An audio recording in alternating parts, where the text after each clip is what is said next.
What's going on, everybody? Welcome into another episode of Alarm Fantasy Football. I'm your host, Howard Bender. Of course, joined here by none other than Andrew Cooper and Britt Flynn, both from Fantasy Alarm and the Better Sports Network. Thanks so much for tuning in. And, if you're watching us on YouTube, whether it's the Better Sports Network YouTube page or the Fantasy Alarm YouTube page, be sure to hit that like and subscribe button so we can feed our families. That's really what we're looking for there. So your support and the ability to feed our families. How's everyone doing today? Coop, Britt, how are you guys doing? Scott Fishbowl has started, my man. It is officially redraft season. We are free from the constraints of best ball and dynasty and all that nonsense. We can talk about real fantasy football, the way our fathers played, the way our forefathers intended. It's here. It's time.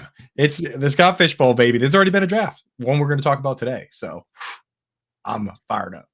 I wouldn't say the way that our forefathers intended, because back then you had to do stats out of a newspaper, but but it is redraft season. You are correct on that. And it was always standard scoring back then too, which we know nobody apparently likes doing anymore. You got to have that 212 to 188 game instead of a 52 to 40. If Elon Musk keeps it up and gets what he wants, we might be back to the days of, sending our picks in by telegram and email and by letter. So he's mailing out newsletters. He's trying to take the whole internet down. So listen, you know what? If the internet were to blow up and that would be it, you know what? I'm okay with that. I'm actually, I don't know about you two, but I'm closer to death than I am to birth. So I'm okay with that, right? Burn it all down, people. Nah, you concert festival hippies live forever. That's how that works. There's something in there, man. The Keith Richard pickled inside. Exactly. Yeah, you guys are gonna be just fine. After the nukes drop, you guys will still be walking around going, yeah. Well, folks, we've got a great show planned for you here today. It's been hyped up on social media. If you aren't following the three of us on Twitter, I don't know what's wrong with you. Snap out of it, get it done, right? Everybody's got their little handle written right there, so give everybody a follow. But if you are just joining us, and this is a nice little surprise, Corey Parson, the fantasy executive, is going to join us actually in a little bit. We're going to rehash that discussion we had on A Better Morning, which right here on the Better Sports Network and our YouTube pages as well, every Monday through Friday, 8 a.m. Eastern. Me, Britt, Coop, and Corey, we sit down, we discuss some of the hot topics of around sports, both fantasy and reality. We started talking a little running back work today, and we felt like we needed a little bit more time to do it. So Corey's going to join us, and then somebody give me a drum roll here. Give me a drum roll.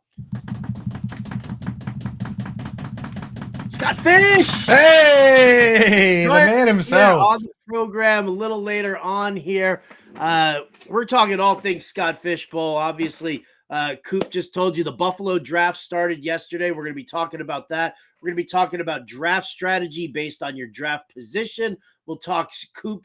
Coop's got Scott Fishbowl rankings going up on fantasyalarm.com as we speak. And so why not bring the Grand Poobah in here and see what he's got to say about the way Scott Fishbowl 13 has already started to kick off. And maybe he's got some insights for us for when we start heading into our drafts.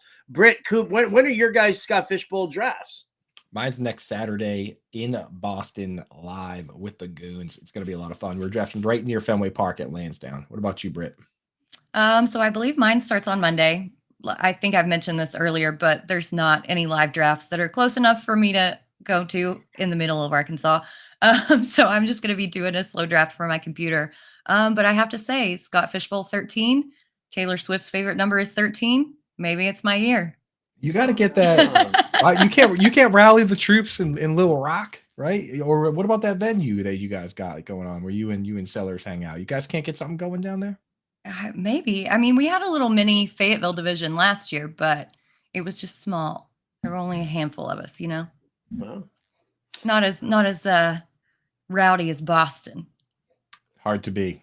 I guess we just need a population explosion in Arkansas. Maybe that's what's necessary, right? Some fantasy football players need to just start hooking up with other fantasy football players and bring us some fantasy football babies, and maybe then we can get a live Scott Fishbowl draft going down in the Fayetteville, Arkansas area. As always, we like to start things off here today, well, on this show, with a little bit of NFL news, things that are going on. We know there's a lot of coach speak. There are a lot of popcorn headlines out there. We try to sift through what's important, what's not important. And Britt, you took the reins today, so hit us with the news. What's in the news today? Yeah, so I know that we're all sick to death of talking about DeAndre Hopkins, but his name has come up yet again today associated with another team. It's not the Patriots. It's not the Titans. It's the Kansas City Chiefs. They've been linked to Hopkins, have apparently been talking to him. I know that they have the smallest amount of cap space in the entire league, but would the addition of Hopkins make the Chiefs the most unstoppable team in the NFL? And Coop, I'll start with you.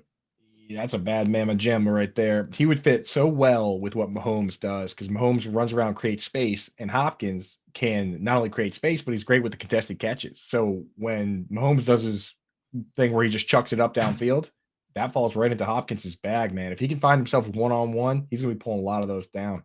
I saw an additional rumor here. It wasn't directly from any source, but they seem to be in the know that basically suggested that the Patriots and Titans have made the biggest offers money-wise, and the Chiefs, Browns, and a couple other teams are in the mix, but they don't have the money. So he's trying to find – he wants to play with a good quarterback, so he's trying to find a middle ground where he can play with a contender and get the money. Kind of hurts my feelings as a Patriots fan, but I understand where he's coming from. You want to play with Patrick Mahomes or Deshaun Watson rather than Tannehill or Mac Jones, but at the end of the day, money is money. You put Patrick Mahomes on and DeAndre Hopkins on the field together, and I mean, cue that Jonah Hill gif of him just being like, because that, I mean, would be absolute. I mean, that to me is an ideal fit. I thought Cleveland was an ideal fit as well. Put him opposite Amari Cooper. You've got two wide receiver ones working with Deshaun Watson, who knows how to extend plays with his legs. Well, that's Patrick Mahomes' specialty. So you've got Kelsey running around out there. You get Hopkins running around out there. You take one of those, the teeny weeny little guys like Sky Moore or Kadarius Toney, and you have them running these ridiculous underneath crossing routes, and all of a sudden, that's got to be a secondary's nightmare. That would be If the Chiefs... I might need a couple of minutes here, some private time. Just think about it, because I've got some shares. I've done some best ball mania stuff over on Underdog, and I've got DeAndre Hopkins. I'm scoping him, so you guys just excuse me. It would ruin it. I'll tell you this: there's a number of teams that, like, if DeAndre Hopkins goes to the Chiefs, they should just go full Cardinals and just tank. Like, if you're the Titans and you miss out on Hopkins and he goes to the Chiefs, just trade Derrick Henry. Just pack it up, dude. Like, why? Just move it to the future. Every team except for maybe like 6 should probably just move to the future, honestly. So I was going to jump in and say, I don't know what disturbed me more, the alone time or the pronunciation of GIF as GIF. Listen, no. We're not doing it. Gen Z people left and right. It's GIF, it's GIF, it's everybody has their own preference. And you know what? The problem is that when you've got this much gray in your beard, no matter what you say, somebody younger is always going to tell you you're wrong. It's one of the reasons why I didn't want to have kids, because I didn't need to have some snot-nosed little kid telling me I'm wrong all the time. Well, actually, instead you have us. But anyway, my 2 children here. Thank you so much. Yes, we're happy. Daughter, give me another news story, please. We're happy to help. So you mentioned popcorn headlines. So in today's edition of Popcorn Headlines, Carlton Davis said that the NFL is in for, quote, a rude awakening post Tom Brady. What are we thinking about this, Bender? Well, what's the rude awakening? That the Tampa Bay Buccaneers aren't going to suck now that they've got Baker Mayfield. I mean, you can't go from Tom Brady to Baker. I'm not even going to talk about Kyle Trask, but you can't go from Tom Brady to Baker Mayfield and expect that, like, all of a sudden this team is still going to maintain its prowess in the NFC South. It doesn't work like that for me. Coop? Yeah, I looked at this earlier. I was like, what is he talking about? And the beginning of the quote is, "We're about to do it to him." That's what Carlton Davis said. He said that it's a team. He said it's a team game. We still have a lot of the components, and I'm only getting better. So this is just Carlton Davis tooting the Carlton Davis horn as loud as he can, while forgetting that the Baker Mayfield horn is kind of a wah, wah. So I don't know. I don't know if the Bucs about to do it to anybody here. Ugh. He's pumping himself up so that when they tank, he can get traded. That's what's going on with this situation. It's kind of smart, dude. Kind of smart by Carl. Never mind the 7 touchdowns I just gave up through the first 4 weeks. It's not my fault. There, it's a team effort, and the other guys aren't doing their part. I've been on the field for 45 minutes out of the game. I'm tired. So let's move on from the Bucs. Nobody wants to talk about the Bucs anymore. But a team that we do want to talk about is the Buffalo Bills. And during their mini camp or their OTAs, Stephon Diggs didn't show up for one day of practice, and their head coach said that he was concerned. So Josh Allen addressed that issue yesterday, sort of. Is there more to this story than what we're hearing, or does he just kind of want to keep this stuff buried, Coop?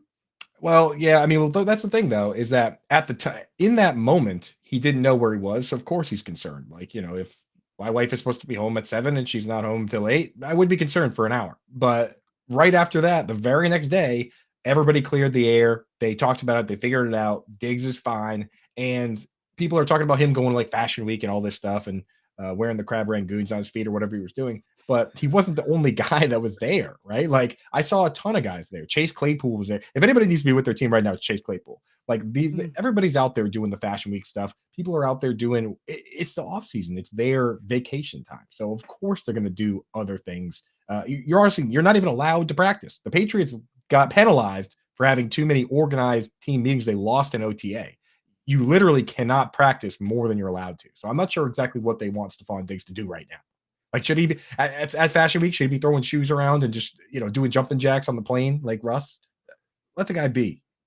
Let the guy be. Dustin Ludke sitting there in the chat saying that he did show up. Diggs did show up. He met with the senior and team brass and then went home. Just wasn't at the practice portion of it. You know what? Not being at the practice portion of it, to me, is not showing up. I don't give a damn if you walked into the front office and you're like, you're going to throw me the ball more. Until you throw me the ball more, I'm not going to practice. Right? And then you take off. That's not showing up. Like, there's a difference between showing up. And you two who have been working with me at Fantasy Alarm for how long, you know what my definition of showing up is. And it doesn't mean that you're just physically there. It means that you're physically there and you're performing exactly how you're supposed to be performing. Yeah. Brandon Marshall showed up to practice that one time. Remember, he showed up and was just getting the ball and punting it as far as he could because he was pissed at it. Like, yeah, is that showing up? Right. So yeah, I'm with you. If you're there, you're there. But it sounds like it's all fixed up now. So we'll see. I will say Marshawn Lynch did show up to that interview and gave us one of the most clippable moments of all time. And he was talking to me about no Marshawn Lynch. That dude permanently 86th in San Francisco. That's right, Howard Britt. That was the big news break. I remember back in the day, right, dude? Right. You scrapping at your out for a little while. I was like all set, and I gave it to TMZ. They were like, "Oh well, I don't have it on video. I can't do it." Blah, blah, blah. And I was like, "Report it, dude. Trust me, it happened. The video will come out." Whatevs. Hourbender boots on the ground. Yeah, that's why we love him. Multi-hyphenate here. But speaking of another soon-to-be multi-hyphenate, after a 12-year NFL career, all-time Saints leading rusher Mark Ingram has officially retired and is moving to Fox Big Noon Kickoff. How do you see him going as a broadcaster, Bender? You know what? I've never listened to him do more than just like a post-game interview. So I don't know how he's going to do it as a broadcaster. I mean, we just, shout out to our producer, Ernie Acosta, who just flashed that very stylish looking picture of Mark Ingram. So he cleans up real nice, looks handsome, looks like he can be entertaining, but I don't know. I mean, can this guy break it down? Like, that's the thing. When you're talking about players who can and can't break it down, which is one of the concerns that I think a lot of people have about Tom Brady. Like, Tony Romo is like Tony Romo from the future. And I don't think anybody, listen, this is the last thing I'll ever compliment a Cowboy on, but Tony Romo's a great broadcaster. And I think he does a fantastic job of getting you hyped up and getting you into the game and into the players' mindsets. I see Greg Olson, who's like, not so great. He's more into getting y'all fired up and pissed off about the refs and the play calling and stuff like that. So, to me, I don't know about Mark Ingram as a broadcaster. I wish him nothing but the best. And good luck to you. I don't know. That's my thought. Yeah, the chat seems to like him, saying that he's been on the Kay Adams show. Very quotable is what we're getting here. And I do distinctly remember when he was talking, when he had Lamar Jackson's back and he dropped a big trust on everybody. I hope they let him be who he is, because some guys change a bit from what you see in the interviews and all this stuff, and some guys don't. Like Nate Burleson, he's amazing, right? Because they let him be himself. Yeah, Pat McAfee obviously refuses to read anything. I'm not even sure he can read. He just goes he just goes straight to whatever he wants to say, but it's great content. So I hope they let him be himself instead of sometimes these guys get in there and they try to be somebody else, and that you just don't get the good content that way. So I hope, even though they put the sweater on him, he's still the Mark Ingram that we've enjoyed all these years. And hey, congrats to a great career. I mean, all-time leading rusher for the Saints. They had a lot of good players come through there. Pierre Thomas, obviously Alvin Kamara. So pretty solid. All right. Well, Get in the Game is sitting there. He says he's going to be a legend, very quotable. How legendary and how quotable can he be as legendary and as quotable as our first guest here today? Let's bring him on in. From A Better Morning Show, he is the fantasy executive, the award-winning fantasy executive. Ladies and gentlemen, it's Corey Parson. Corey, did you get up from your nap? Are you okay? You all right there? I know you got up super early to do A Better Morning. Did you sleep it off? No. Actually, I'm working on some stuff right now. So I actually have been up since y'all joined me on the morning show this morning. You know what I'm saying? So I'm glad to be here now to speak. I fashioned myself a media critic. So like the thing with Mark Ingram joining the Fox show, nobody gonna see it because everybody watch College Game Day. So it don't really make a difference. So shout out to him though for getting that check, but ain't nobody don't know who watches that. I didn't even know the show existed, to be perfect. There you go. That's why they need to bring in the big guns. They need to bring in College Game Day comes on though. Yeah. Yep. Well, all right. So what happened was, if you guys missed this morning's episode of A Better Morning, we started talking a little bit about running back draft strategy. And the question is, we've got all these things like zero RB, hero RB, anchor RB, and just a variety of different things. And I think we all kind of hit a spot where I think that the discussion could have gone on for at least an hour, but we only have 30 minutes for the show, and we still had like 3 more topics to get to. So we had to cut it short. I needed to bring it in here. And so, man, I mean, I don't know which one of you guys wants to guests first. Corey, talk to me here. The thoughts that we had this morning as far as the running backs, the draft strategy went, having a plan, not having a plan. Where do you sit here in this generation of everybody going, I got too much of a rigid plan? So listen, ultimately, if the draft was to fall the way I wanted, then a big dynamic running back or 2 big dynamic running backs in 2 of the first 3 rounds is the way I would like to go. But I know that can throw anything, that plan can switch in a heartbeat. So my thing is, the best bet really is for this time of year to start getting yourself prepared. So when you do get to your draft, if things don't go the way that you planned and expected, you're not tied into a strategy, because this way you start panicking, you start making bad picks. You want to be adept and you know what I'm saying, strong with knowledge of the board. So then this way you can just hop in there and let it roll. Every team build, like I look at it like this: we're not just picking players when we're drafting a fantasy football team. We're actually building a team. So you need yardage, you need touchdowns, you need receptions. So to go in there with one set strategy, I think is the mistake. Now, I got a lot of different people I like this year. Like, for example, if you want to do the anchor RB and you got the third pick in the draft, well, what if Christian McCaffrey and Bijan Robinson are the first two picks? Are you going to pull Saquon Barkley up the board just to stick to your strategy? That was the point that I was trying to make this morning. I think you got to be able to be a little bit flexible, excuse me. Now, the yin and the yang tight end is something I've never heard of before. Now, is this strong tight end that you can flex? Is that yin and yang tight end? So we've been doing it for a couple of years over at Fantasy Alarm. What you do with that is if you don't get an elite tight end, you wait, right? Okay. And then you take two tight ends. The yin tight end is a safe guy you can start for the first couple of weeks. The example we used last year was Zach Ertz with DeAndre Hopkins out. You could wait until everybody was taking their guys and then take Zach Ertz and throw him right in your lineup. And you know you got him for those first 6 weeks. But after that, you're going to run into trouble. Use a second draft spot, a bench spot on your Yang tight end, which is the biggest high risk, high reward guy you could find. We were looking at like Cole Kmet, Evan Ingram. So it's kind of a pairing system where and then, if the guy doesn't hit right away, like Cole Kmet, back-to-back zeros to start the year, you rotate them out until you hit, right?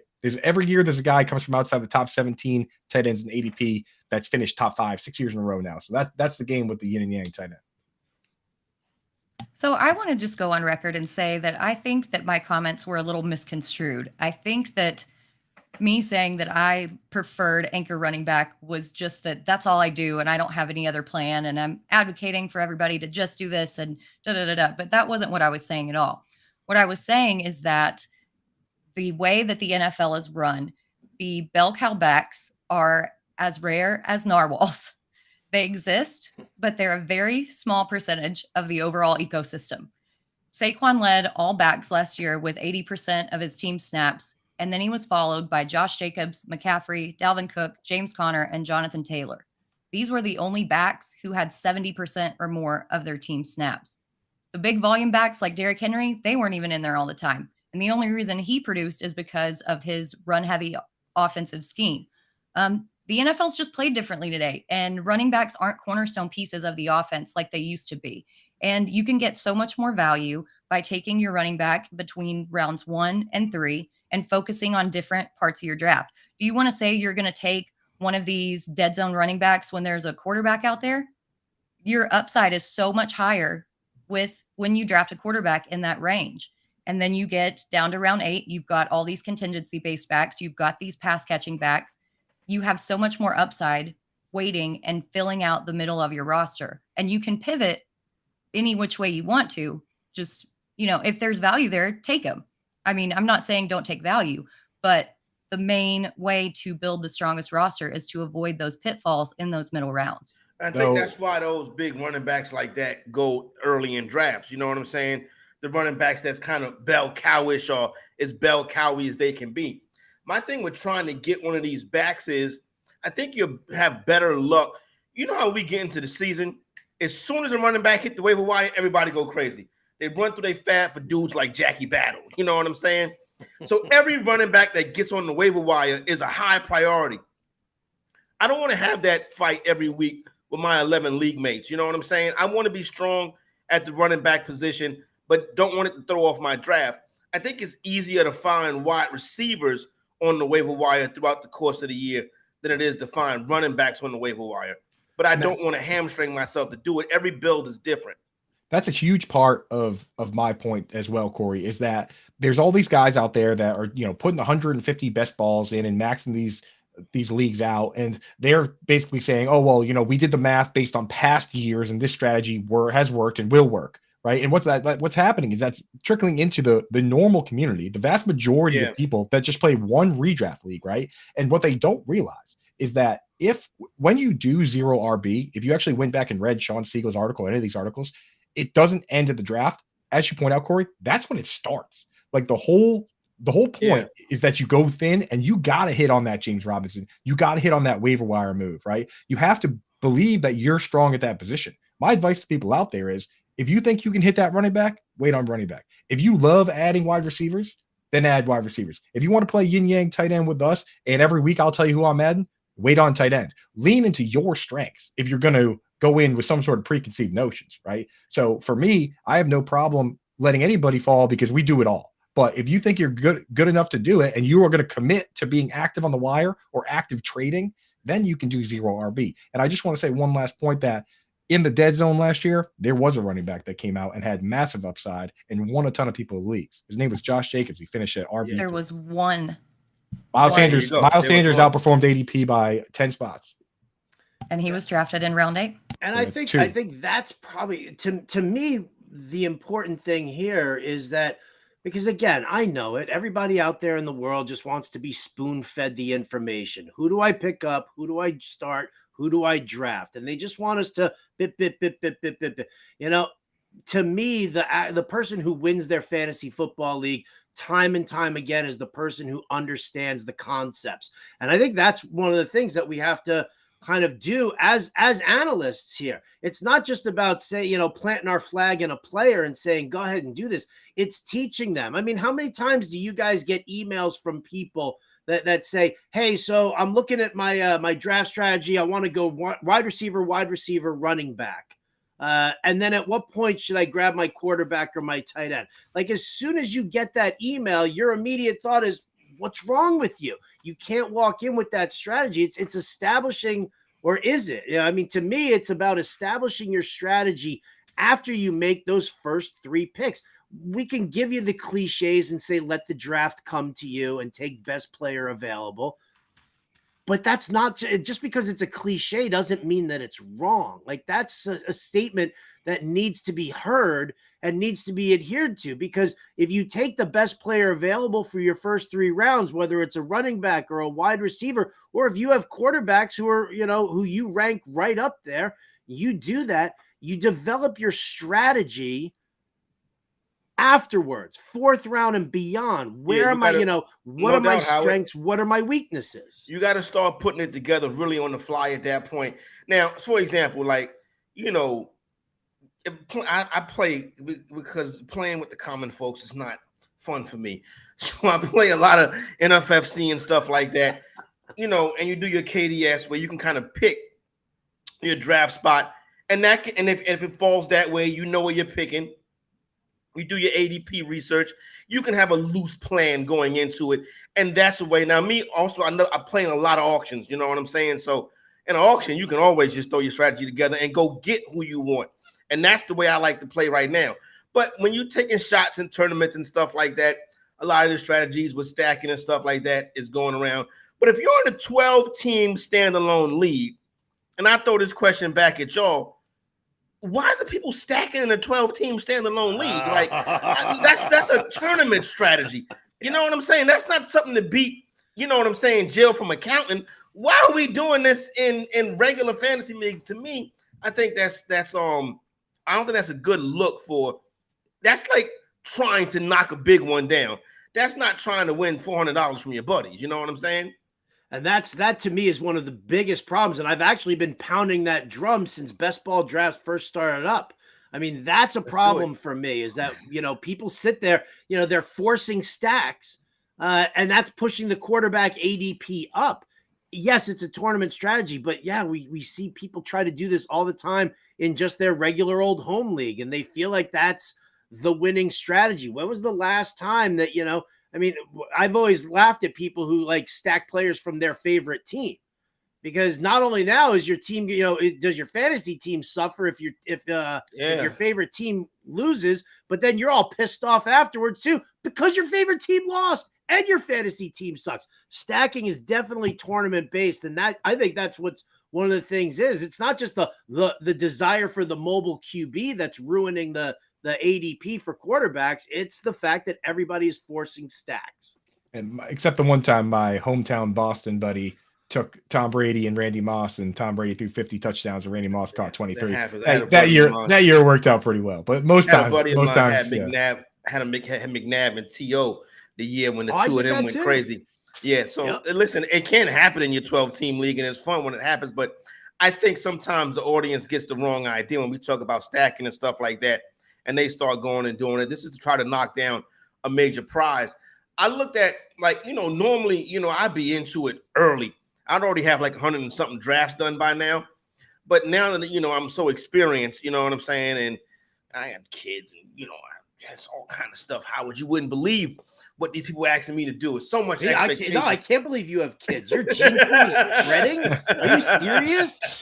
Little execs running around. It's just amazing. You know what I'm saying? Yeah. I want to ask Britt something real quick, if you don't mind. I just want to ask. So, Britt, you do make a fair point that there is, if you don't like the running backs in that range, then you want to try and adjust your strategy. But wouldn't drafting 2 running backs early also be a solution to the dead zone issue? I mean, you can, but then you're losing out on wide receiver value. And the way that wide receivers have been going, it's harder and harder to get wide receivers, especially as more and more teams switch to 3 wide receiver leagues.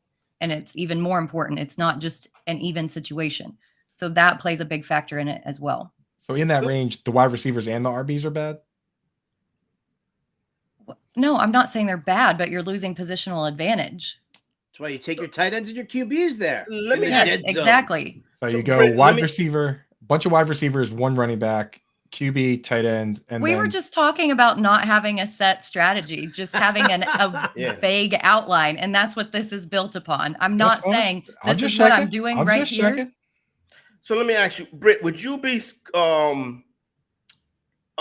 if you go into a 12-team league and let's go, people like Jordan Addison, let's go Gabe Davis as a WR3.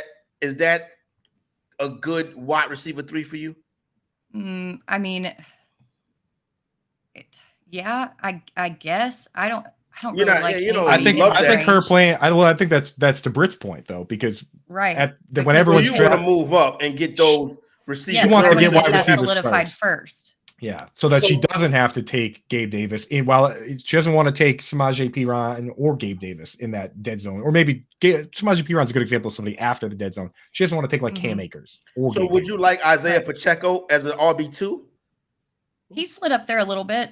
He's right outside of that boundary where I think he's in round 7. I would take him there and make a little bit of an adjustment and draft him around earlier. So that's why you make a little bit of adjustments. As an RB2, I'd rather him as a flex or a bench player. You see what I'm saying? I think I would want to get that second running back a little bit earlier. Now, that could be me because I've had dynamic teams who were a position away. That position was normally that second running back, and it kind of came from that anchor wide receiver, quarterback, and then come for an Isaiah Pacheco. I don't really like guys like that. I want that running back. Like my best fantasy team I had ever, I had Arian Foster and Ray Rice. And this was the year that Foster went off and Rice was the man. You know what I'm saying? So, now that was almost 15 years ago. I was going to say the game has changed since then, Corey. The game has changed. Was a nickel. I say this, Brett, this is what I would say to anybody that's, wants to have all these hypotheticals and know all this stuff. Just tell them, go to the Fantasy Alarm Draft Guide and read your Anchor RB article, because it is a very good article and it's a compelling article. And I think at the end of this discussion, what we're saying is read Anchor RB, read Kev Tompkins' article on Zero RB, read my Yin Yang tight end when it comes out, read your breakout wide receiver article. Keep all that in your back pocket and stay fluid. That's how you do it. All right, so let me ask you this. You consider Travis Etienne a Anchor RB? Yes or no?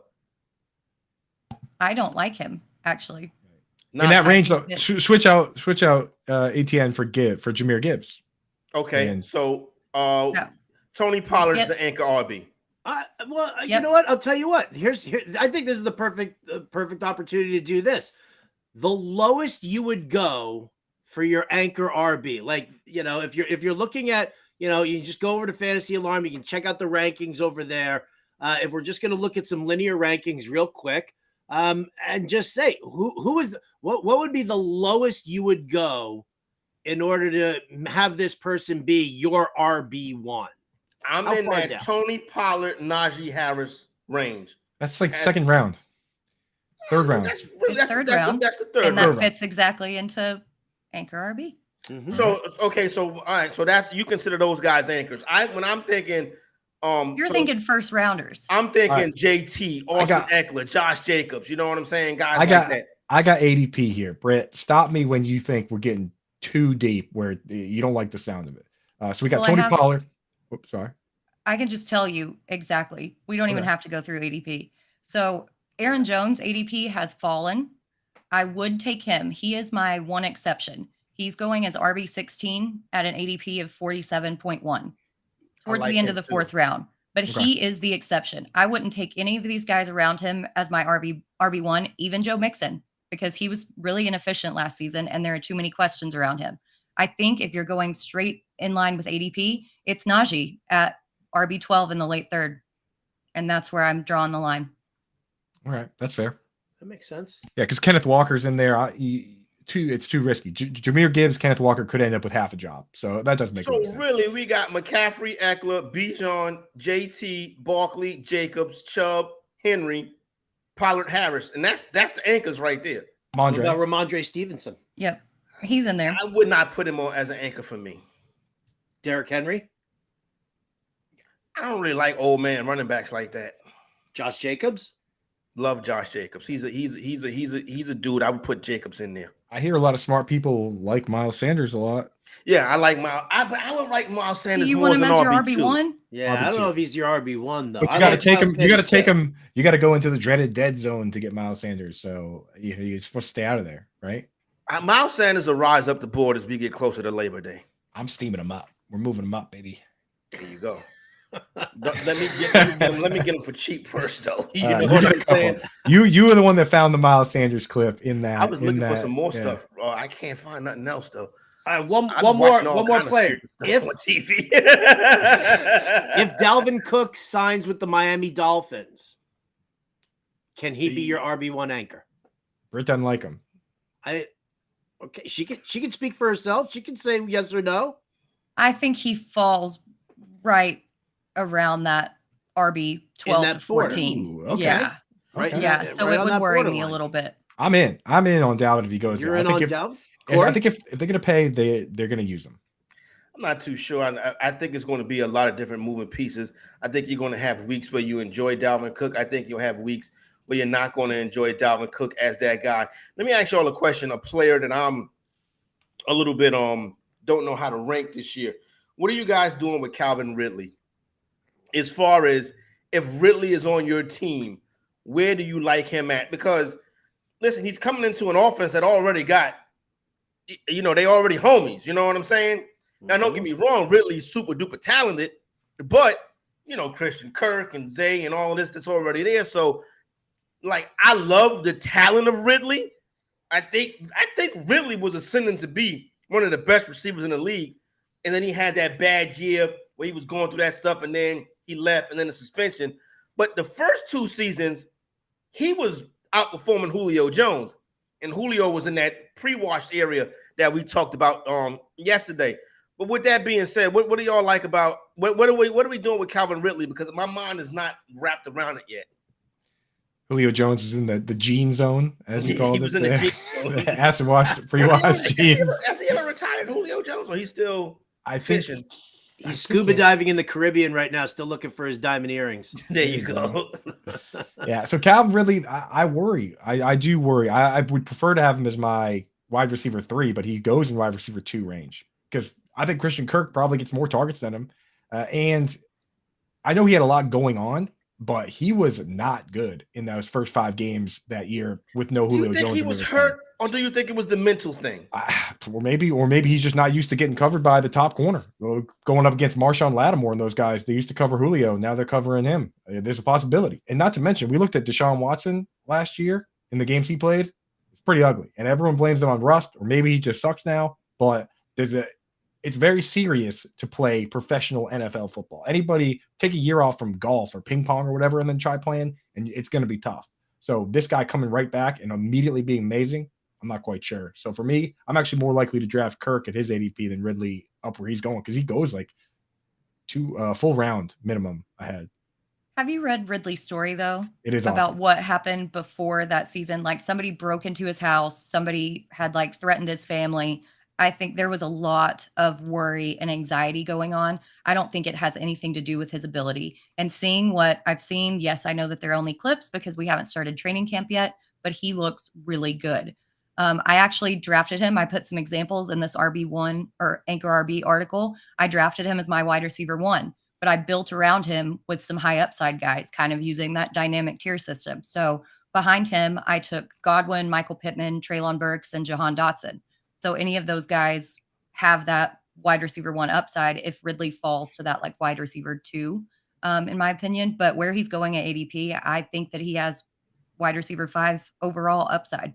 My issue with Dotson is I think Dotson will be a better player for the Commanders than he'll be for your fantasy team. He kind of has that clutch gene, that big game gene. When they needed big plays out of him, when they needed big plays, and the Commanders don't really need too many big plays. But when they were in a tough spot, or they actually had a chance to win a game, or they was driving, in those big moments, Dotson got a lot of the work. But I think Dotson may be better for them than he will be for your fantasy team. Yeah, that is scary when you have a guy that, just is primarily scoring touchdowns, but he's not really dropping 100-yard games. So could be pretty rough, especially with Sam Howell at QB. I'm out on Howell. Howard, what do you think about Dotson? I'm not in on Howell, and I agree with Corey on the Dotson take. I think there is a lot of talent, but there are some, we see it all the time in fantasy baseball too. There are some guys who are just better players in reality than they are in fantasy. Whether you can end up, with getting a guy it's like best ball. Like in best ball, it's phenomenal. I'll take a guy like Dotson all day long, because I don't have to worry about setting my lineup and figuring out if this is going to be the game where he's going to pop.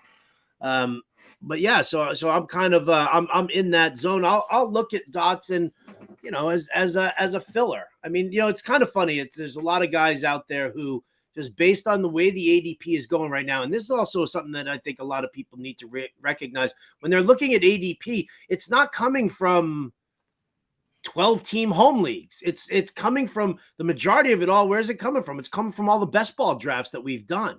And I think that there needs to be a very dramatic shift in where we're, in what we're looking at. Like I have tons of shares of Calvin Ridley in best ball. And I've stacked him with Trevor Lawrence. I've stacked him with Christian Kirk. And I'm happy about that, because when it comes down to me doing my home league, and looking for players there, I'm probably not going to take Calvin Ridley because his ADP is too high, and I would much rather get that discount and go for a Christian Kirk like that. So, I think that's something that everybody needs to kind of focus on, is that, like Corey asked, where do you rank Calvin Ridley? I want Calvin Ridley. If I'm going to draft Calvin Ridley, it's because I want him as like my wide receiver 3 who could have the potential to move up, right? I mean, if I'm taking like some high-end wide receivers, I take 2 wide receivers with my first 2 picks, I'll look to take DeAndre Hopkins in the 6th round but because he's going to be my my wide receiver 3. That's how I want to look at Calvin Ridley. But the fact that I see him going as high as he's going, it's just not going to happen like that. Hey, how's this? Let me. Who would you rather? Then I'll let y'all get. I'll get out your way. Dobbins or Alexander Madison? Ooh, I'll vote for Madison. I'll say it right out off the bat. Is Madison Bell Cowie? He's sort of. I mean, we definitely have to see what happens with Ty Chandler and whether or not he's going to actually be utilized as that third down pass catching back, or if they're going to show a little bit of pass throwing love to Madison. We saw him catch passes before, so I like him as that lead running back. I don't know what to make out of this Todd Monken offense and how they're going to do it, because Lamar still loves to run. I don't know how they're going to incorporate Dobbins. You still have Gus Edwards over there as well. And in any air raid offense, the play calling goes, at least 75% passing work. So is that going to go to Dobbins? I don't know. They've talked about incorporating him more in the passing game and also going more up tempo. So I think I would rather go with Dobbins. Yeah, I mean, that's the thing though. It's like if the offensive coordinator wants to do it, that's one thing. I just feel like Lamar himself just likes to take it himself. He doesn't like to dump it down. I have Dobbins higher than I did last year, just because the change in the offense, the up tempo, the things that Britt's saying. But I still have Madison ahead, just because Kirk Cousins, one of the least mobile QBs, him and Jared Goff they don't take it themselves. They definitely don't take it in the goal line. So there's just more room, I think, for upside there. At the same time, though, I get where Britt's coming from. J.K. Dobbins is a lot safer. So, because Alexander Madison could end up being this year's Mike Davis, where you can get the bell cow roll, right? They can take you to that bell cow water, but people might not be able to. Yeah, he looked good the year before, but yeah, you can get fooled with that. So the metrics I've seen, the underlying metrics for Alexander Madison don't exact. It's not like Tony Pollard, where all the nerds are saying, oh, all the stats say this guy's going to be a stud. It's kind of the opposite, where everyone's like, the numbers don't really match up with this. We're not really excited for him to get the job. So that's my concern there. But it's just an upside thing for me, where I'm willing to take the stab on the upside and get a guy that has the full job and is catching passes and getting the goal line carries. So it's Madison by a little bit, but Britt makes a good point.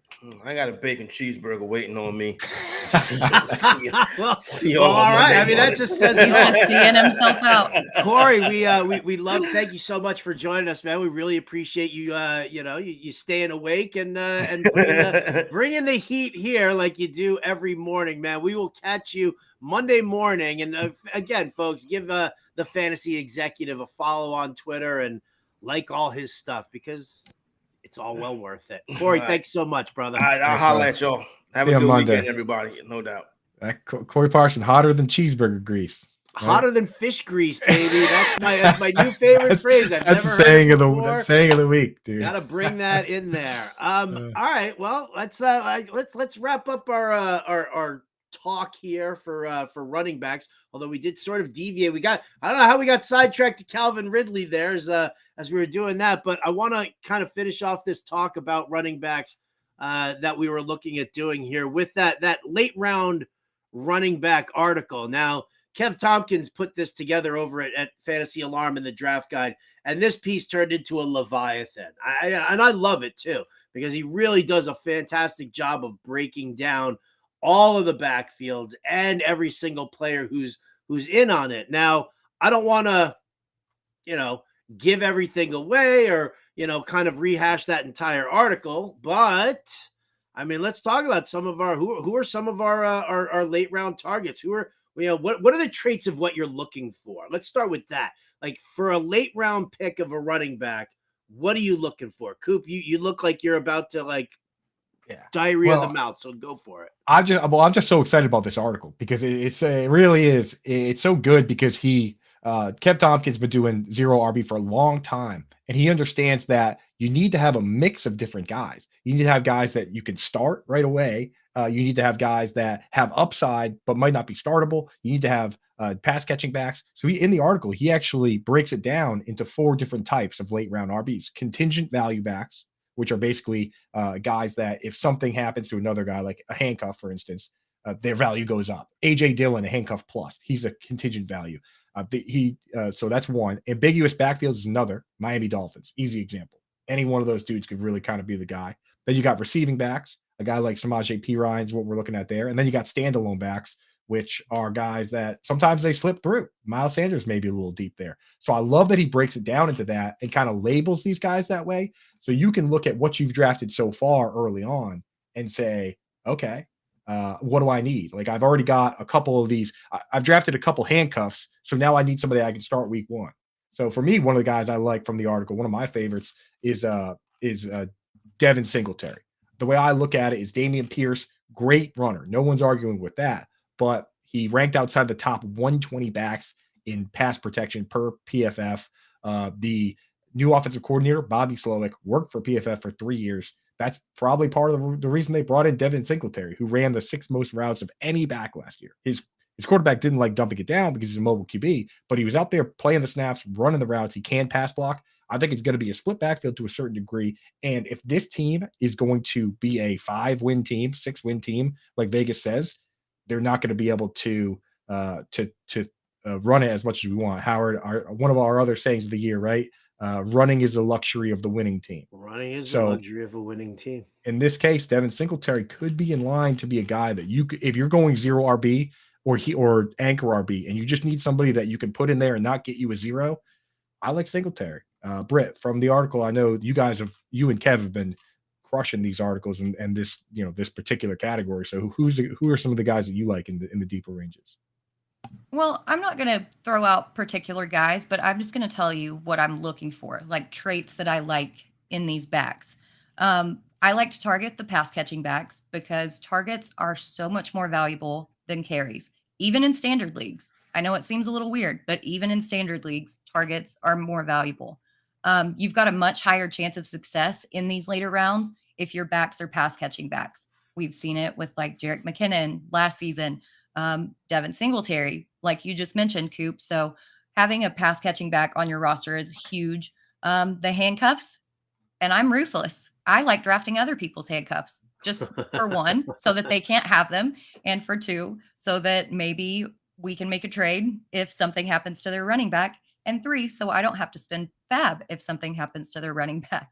The thing with these late round running backs too is if they don't work out, they don't cost you anything, and you can drop them and find somebody else who's emerged from the waiver wire.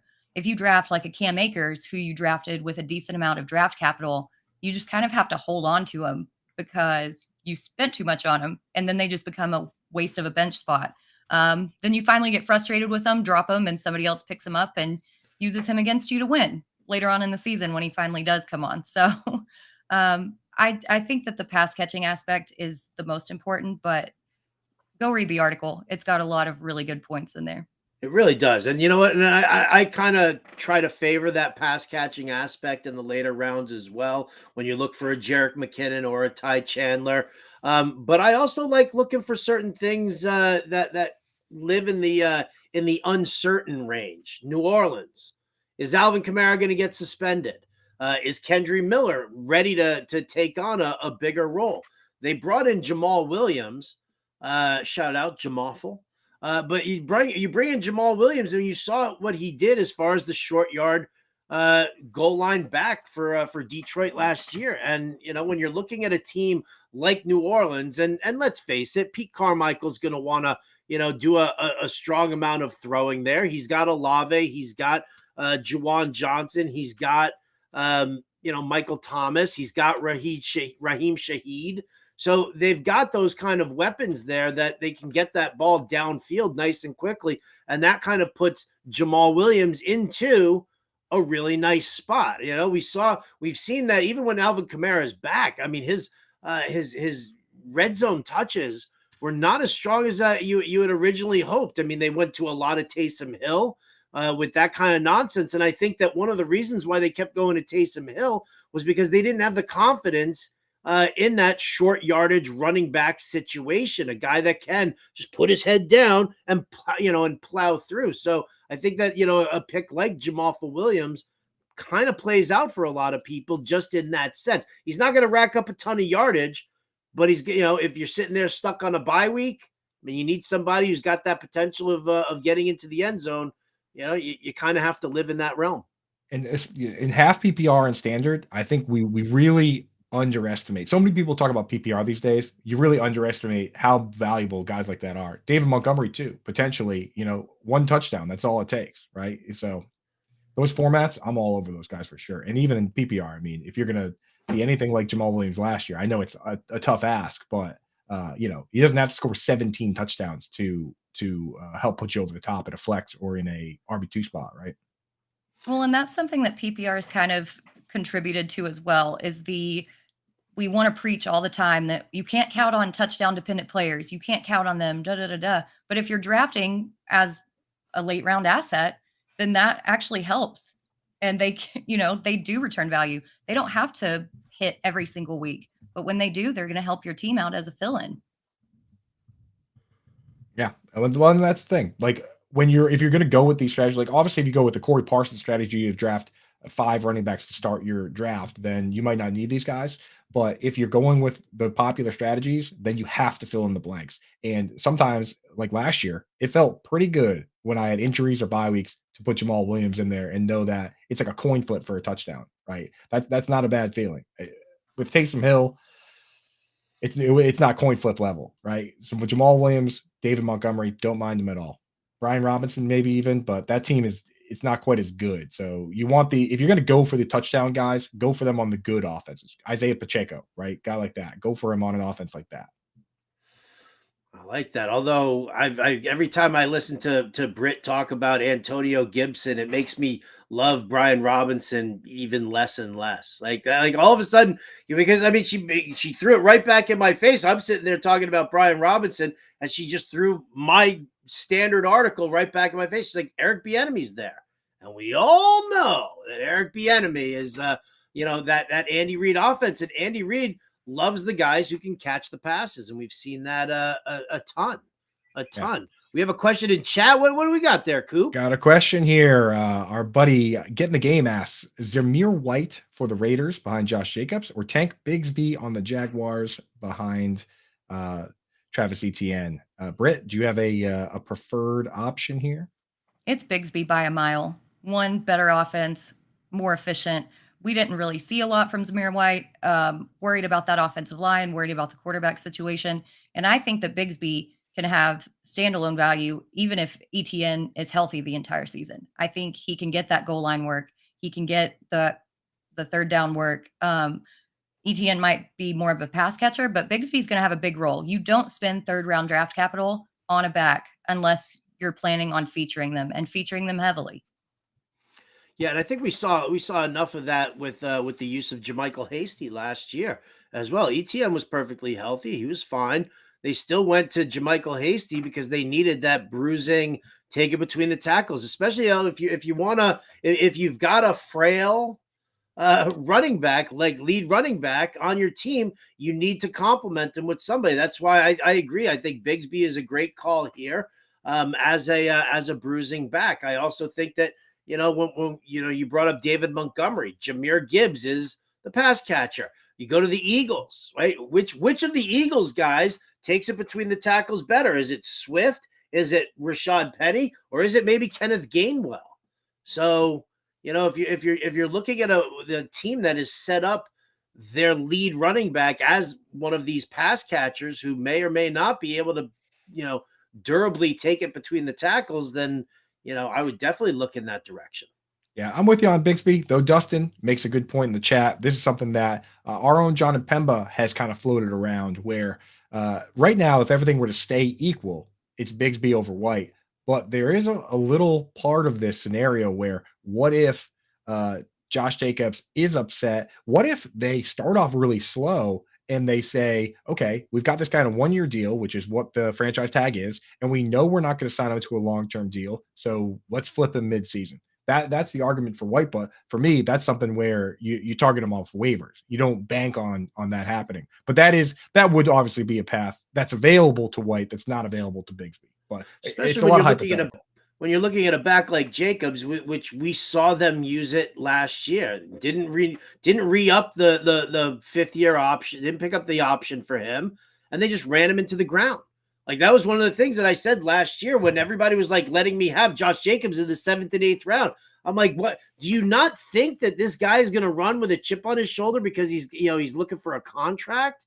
So, kind of put that in that same realm here where, okay, they could trade him later on, but why wouldn't you just, if you want to run the football and you like to run the football, and we know Josh McDaniels, he's based in that Erhardt-Perkins system, and that is predicated on the run setting up the pass. So why wouldn't they just kind of lean in on that again? I think, Zamir White is an okay pickup as the handcuff there, but I agree with you. I'm not targeting him because I think that his touches will be significantly less as long as they're running Jacobs out there every game.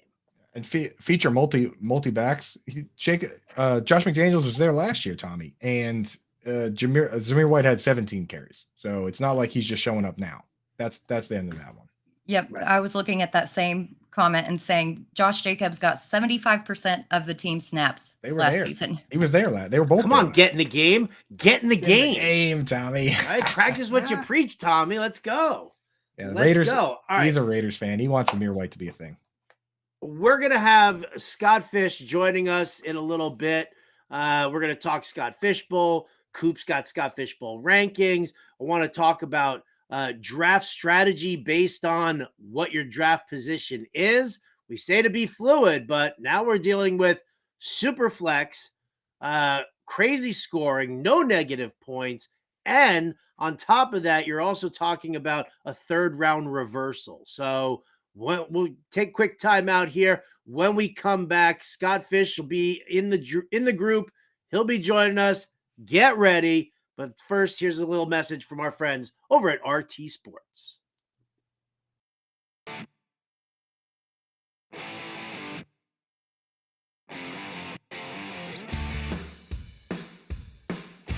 My first bust is going to be Devontae Adams. There's two reasons why I'm going to be avoiding him. One, his age, and one, his QB situation. First off, his age. He's going to be turning 31 this year.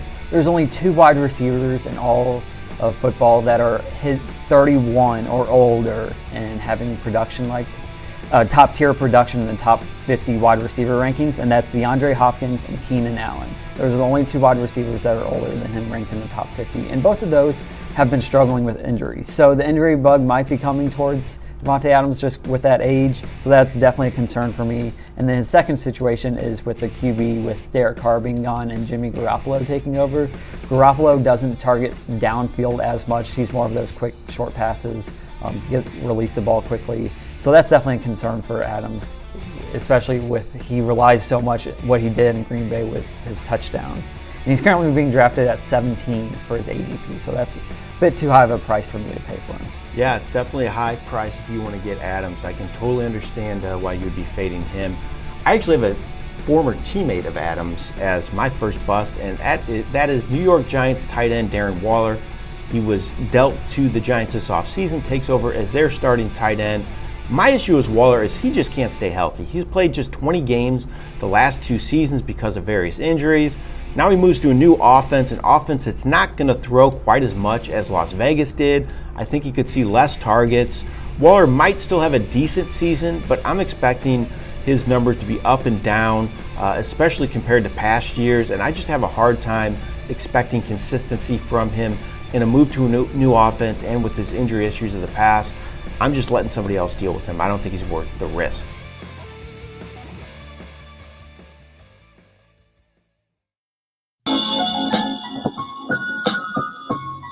All right, welcome back in, everybody. It's Alarm Fantasy Football, and Scott Fish will be along joining us. He's got to plop the 5-year-old in front of the PlayStation, and then he's got to figure out if his son Ian wants to sit and hang with him, wants to do his own thing.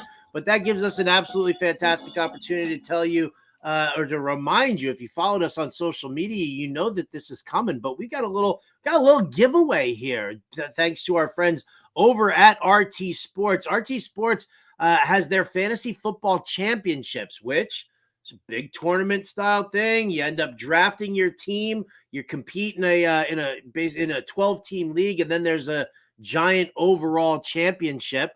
The entry fee is $300. We are giving away a spot in the best ball champion. It's not a best ball, in the fantasy championship. It's a full season fantasy football contest. The guaranteed grand prize, $500,000. That's right, $500,000, baby, to win the overall here. Leagues are drafting live right now. They do have slow drafts that are going on as well, so you will be able to get in that. $1,600 in league prizes for every league, and then league features live scoring twice weekly. You've got Fab, a couple of flex spots you're gonna have to fill out, and then there's a 3-for-1 discount here that we're also talking about. So there's lots of stuff going on here at rtsports.com, and you guys can.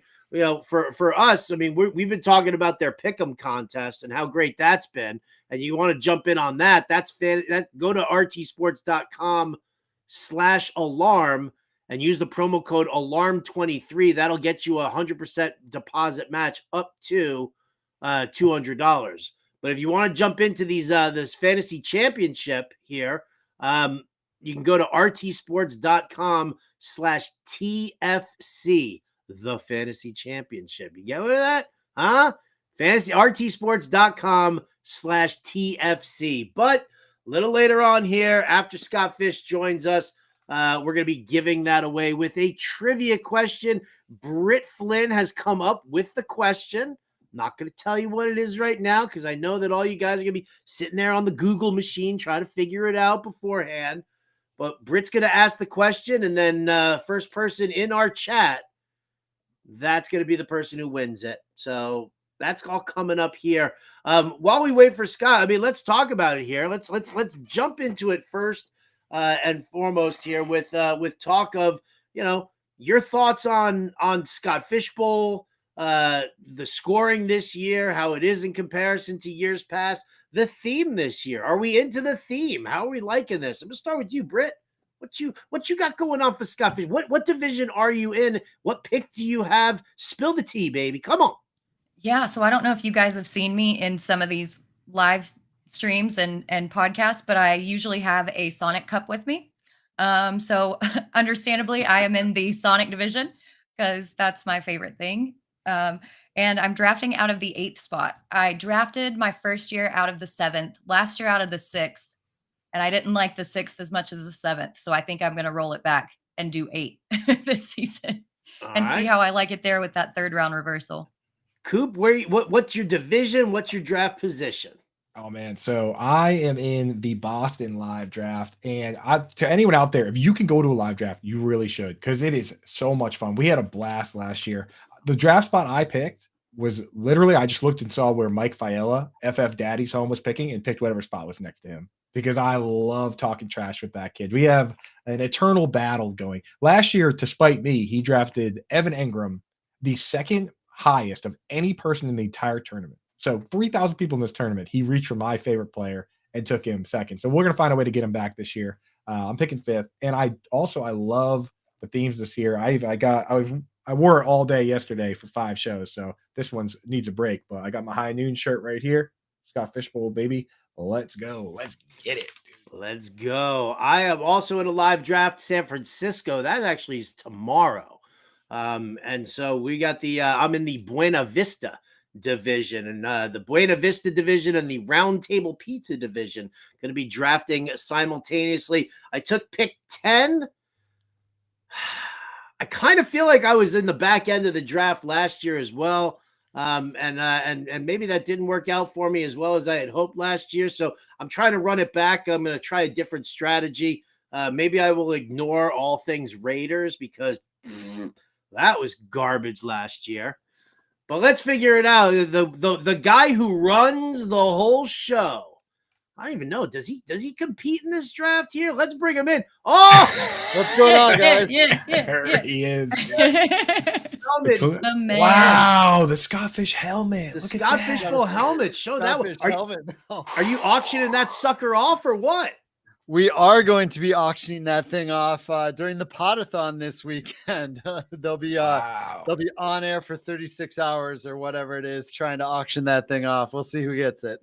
That's gonna be awesome. I'm jumping in at 1:30 tomorrow. Howard, are you doing the podathon? You popping on? I'm actually not. Nobody asked me to do the podathon this year. Come on, dude. Come on with me and Pemba. We're doing 1:30 p.m. Eastern time. Just jump on. They love that. No. I think they will love that. He's got his draft. No. Yeah, actually, I'm going to be at the live draft in San Francisco. Oh, that's right. So I'm going to be running the show over there. Scott, first and foremost, man, thank you so much for joining us. We really appreciate it. You know, you and I got to spend a substantial amount of time at the last FSGA conference in Cleveland. So I feel very blessed for that. You and I did the Tootsie Roll dance, and you guys can find that on Didn't we?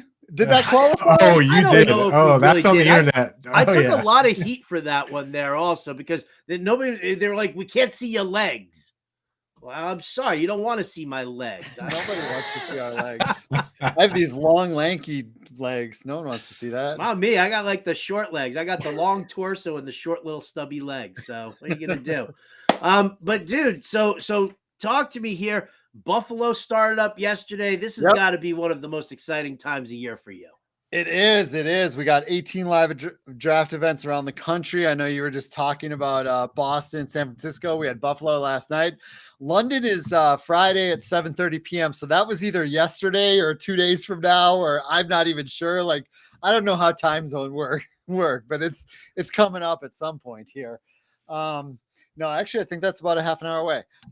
Yeah, we got live events all over the country this weekend. The Minneapolis ones this weekend, but all the main slow drafts start Monday at 10 a.m. That's when 25, 26, 2,700, whatever, people will all be drafting together at that point. That's amazing, man. Like, there's going to be a lot of mothers with empty basements this weekend. Let's just say, right? Well, now I will.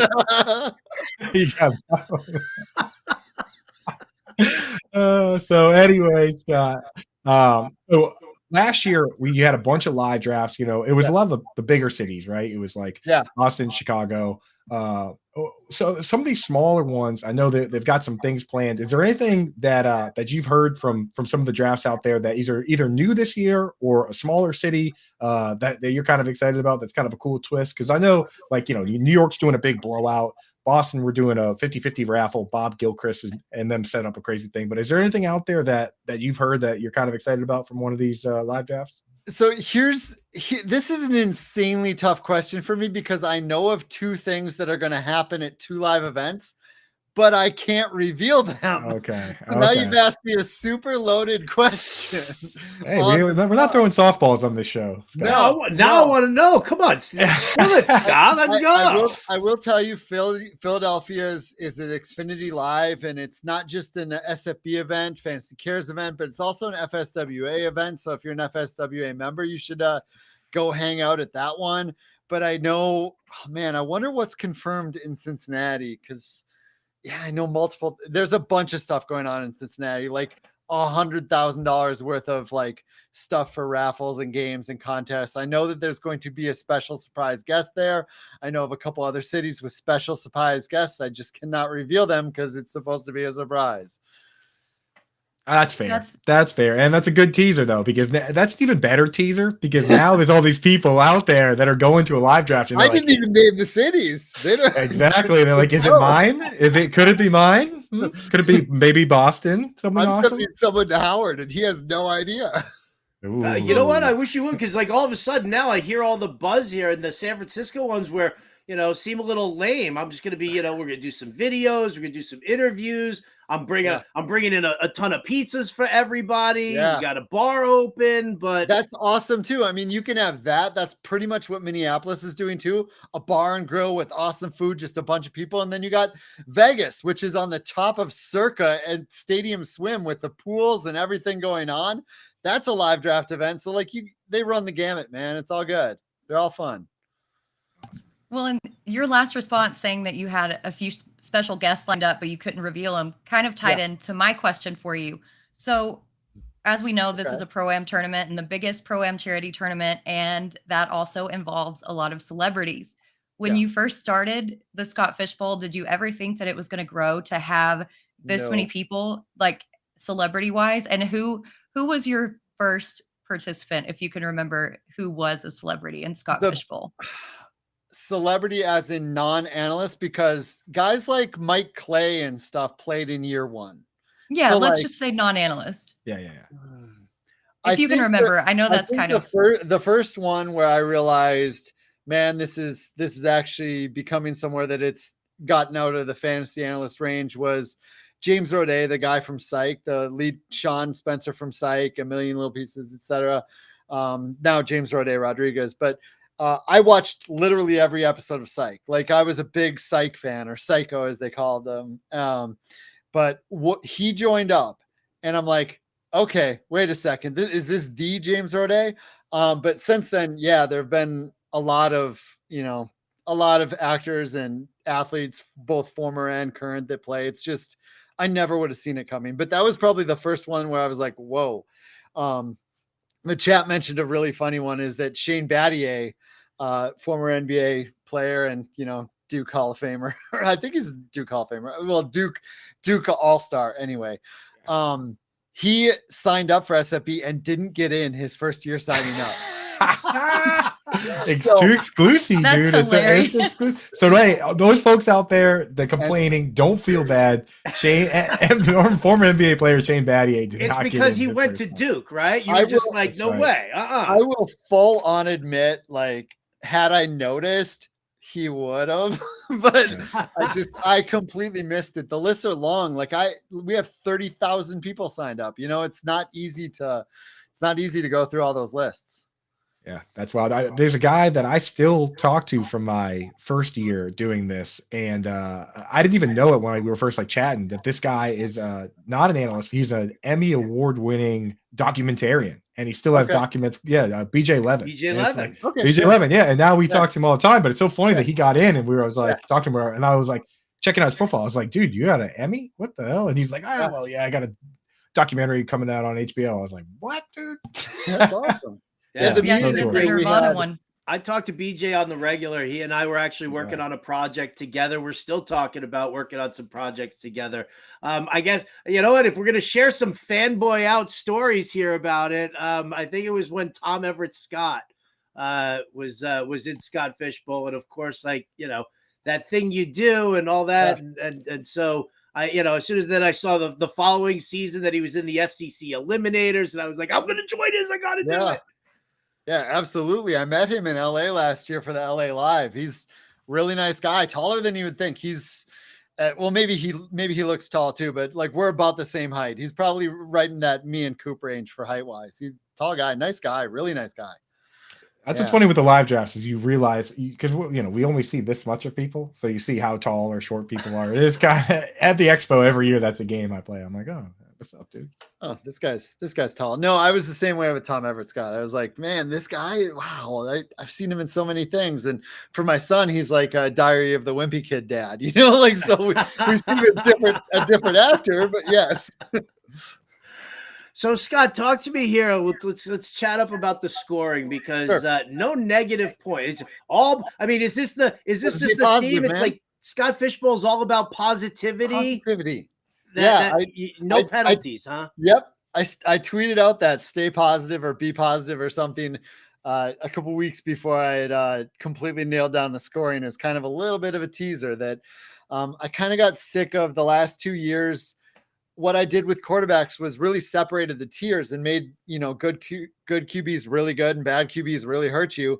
And I didn't like really hurting people. I didn't like people getting a -14 from their quarterback. So I just wanted to be positive and have everything be happy and lots of points. And because of this food and beverages theme, I felt it was a good year also to, what I do in real life with food is just indulge more and more volume, so you're getting points for indulging and points for volume. So it's a thematic scoring system, kind of like the video game year. We had bonus points for things, very video game style. So it's going to be a fun year. I think people will like it. It's going to be interesting.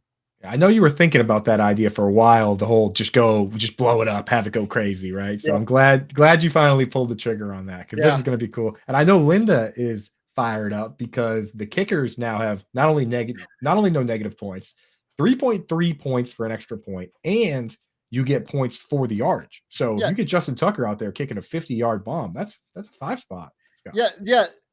I figured extra points, they're only 1 point for kickers. I felt bad. They kick it 33 yards. They kick it like they do a field goal. Let's give it to them. So they're pulling their weight. Yeah, that's so how, let me ask, I know you've seen some of the early mocks. We've seen the Buffalo draft. Kickers for yourself. And honestly, I prefer to ask Ian because he's kind of taken over as the premier analyst in the household, right? But since we only have you today, the number one, he's making a push. I don't know. I talked to Kevin Tompkins, who was at the live draft last year in Minnesota out there, and he said that he was kind of running the show. But I have to ask, do you take kickers in your own? Is that part of your own strategy, or do you have? Are you putting them in there as an option, but you're not doing it yourself? I'm definitely taking kickers. As for which kickers, I'll let this guy talk. There he is. Well, there he is. Run it together. The man himself. Give me your top 3 kickers for this year in fantasy. Number 3 would be Evan McPherson, probably. 2, Harrison Butker. And then 1 would be Justin Tucker. All right, buddy. Good job. So he goes high-powered offense. high-powered offense, and then the big leg. He knows the scoring. So There you Justin go. Tucker, they're not scared to wheel him out there for the 50-yarders. So hey. I love the shove him out of the way and be like, hey, this is Daddy's spotlight here. What are you doing? Wait, actually, I'm checking the stream now, and when he left, we actually just 5 people stopped Lost viewers. 5 people stopped watching. Everybody Yeah, they just were like, dropped. That's it for analysis from the guy. Scott knows that he's coming for his chair soon enough, so he needs to enjoy his time in it while he's got it. Yeah. Sorry, I totally talked over you. I feel bad. No. You don't feel bad That's at what we all. do You're the on this man. No, he absolutely runs the show at the Minneapolis Live event. The terrestrial and on iHeart too. Fantasy Football Weekly is the longest running radio show in fantasy, and we do a live show at live like 3 live events. 2 of them are at the State Fair with everybody watching us. He comes up on there and he gives analysis during it. People love it. People love that kid giving his fantasy takes. Truly, though. I can vouch for that. I myself also do. I always enjoy hearing him talk, but I want to go back to this inflated scoring because we've touched on tight ends a little bit, but just how boosted they are, we haven't gotten into the specifics of it. So it's a tight end premium, but also you get an additional extra full point for receptions and a full point for first down. So like one play could result in 6 points. It's ridiculous. Do you think I noticed that you mentioned it in your scoring video that came out that maybe you overdid it a little bit, but that was what this draft was about. Do you think that affects how this draft goes? Like, have you seen it in the draft so far? And in the mocks, are people just going completely tight end crazy, even over the quarterbacks? And even though this is a super flex, or is it a little bit more balanced than you thought it would be? The drafting of it seems more balanced than I thought it would be. Honestly, at least the mocks I've watched Ian do and the Buffalo drafts I was watching last night, it feels like they're going at a fairly normal click for any tight end premium league, except for maybe Kelsey is going instead of back half of round 1, he's going first half of round 1 because seems to be such a positional advantage there at taking Kelsey. I have a 101 and I'm considering Kelsey. I have 4 guys I'm considering. Ian thinks I should take Hurts, but I'm still debating it.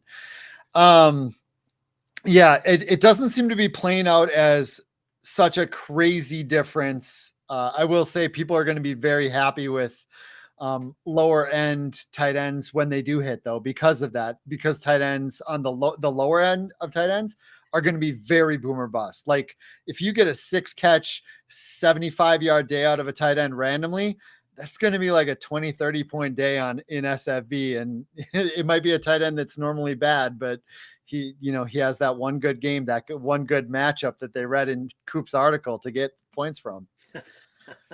Yeah, I'm fired up for it, man. I even last year I had like 6 tight ends. Like I always go crazy because the thing is, if I'm going to win, you know what I mean. I want to win my way. I want to win with my brand, right? And do you like that I completely flipped the script? Like I came up to you at the expo last year, and I'm like next year, Coop, no tight ends. Yeah, you're like, I got this idea. I want to run by you. I was like, what is it, dude? That's the equivalent. That's the fantasy equivalent of pulling my pants down in front of all my friends. No tight ends. I'm just gonna give tight ends everything. Yeah. I think that was the first thing I heard from you at the expo, which was that was pleasant. Thank you. I appreciate that. Hey, well, and you know what? It's a pleasant surprise. So I do want to ask before we let you go. I know we have people watching. A lot of them are saying they're in the Scott Fish Bowl, but there's people that aren't in it, and it can be very frustrating when you're not in. I completely understand that. For it was a lot of us were out there trying to get in. Shane Batty is trying to get in, and it doesn't always work out. And I know you've preached. Obviously, everyone needs to follow you, follow Ryan McDowell, follow Fantasy Cares, be a decent person on the internet. That's the big minimum requirement. Right. And try and get into as many of the giveaways and stuff you guys do. But if there's any other piece of advice for people besides just signing up that might be able to give them a little edge or help them out, what can you throw out there? I mean, you've really listed it. The being active, being involved, like putting yourself out there, making sure you are signed. You would not believe how many people want to play in SFB that we look them up and we're like, dude, you're not signed up. Like I swear the sign up would be 50K, 60K instead of 30. And remember, like keep an eye on that. It's 30,000 people signing up for 3,000-ish spots. Like it's a 1 in 10 chance anyway. It's really tough. But the biggest key I say is join any kind of satellite you see is out there. From the underdog satellites to the mirror leagues, we do a guillotine league one. There are several different play your way in options out there.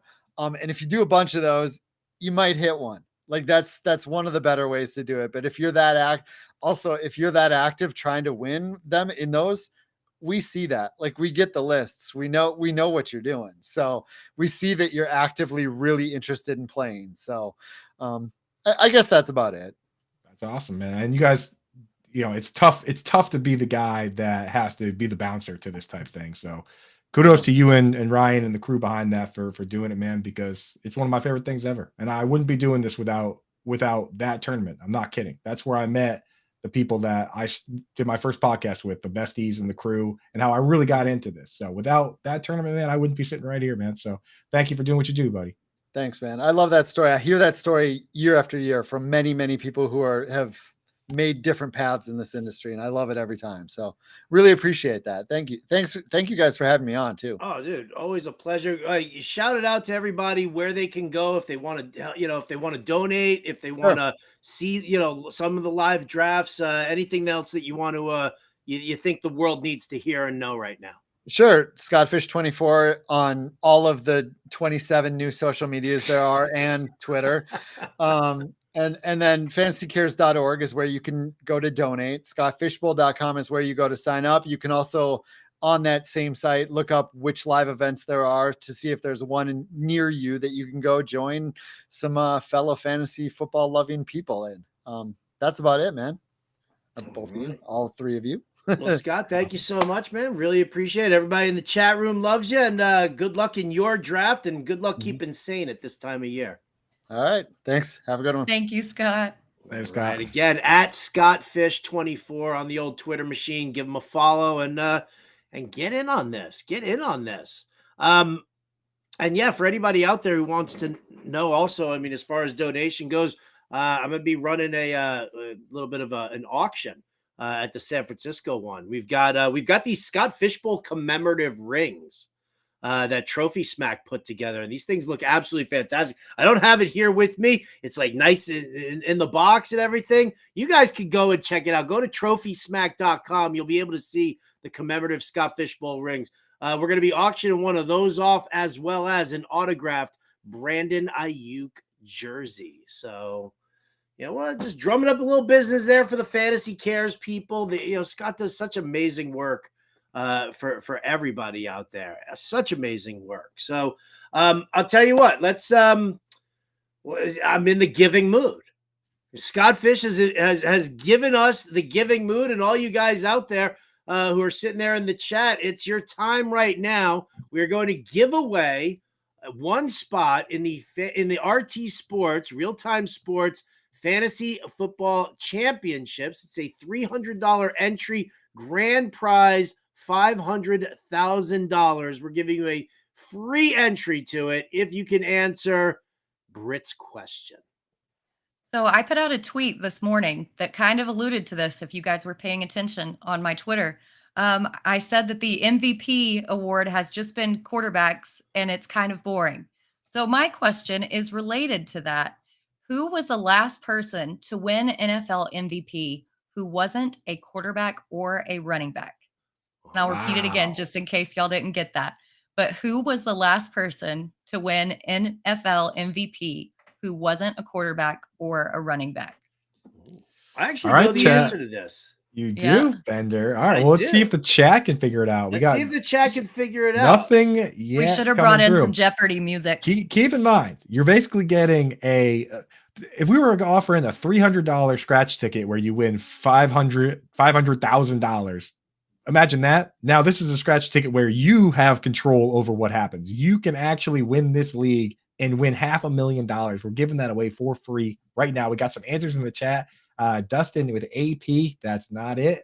Looks like we have somebody in first, just under the wire. And it, of course, naturally is a Fantasy Alarm lifetime member, Scott Frankel.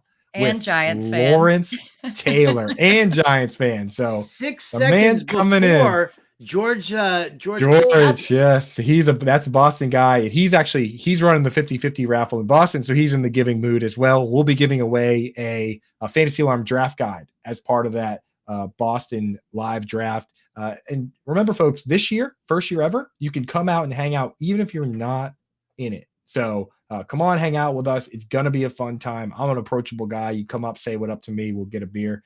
So come out, hang out with us. We're giving that away. But yeah, Scott Frankel, congratulations, dude. You're going to go represent Fantasy Alarm in the RT Sports and maybe win $500,000. Let's love it. There's right there in the chat, Scott. All you have to do is email contests at bettersportsnetwork.com. Yeah, well, considering we all know who you are, we can vouch for you. So anybody out there trying to fake an email, it ain't going to work because Scott emails us before. Because we're family. He's family. Yeah, he's family. So there you go. Congratulations, Scott Frankel. You get yourself a little entry there. When we come back, well, we got more stuff that we want to talk about here. Coop's got Scott Fishbowl rankings, and then we haven't talked even draft strategy based on your draft position. We'll get to all of that right after this message from our friends over at RT Sports.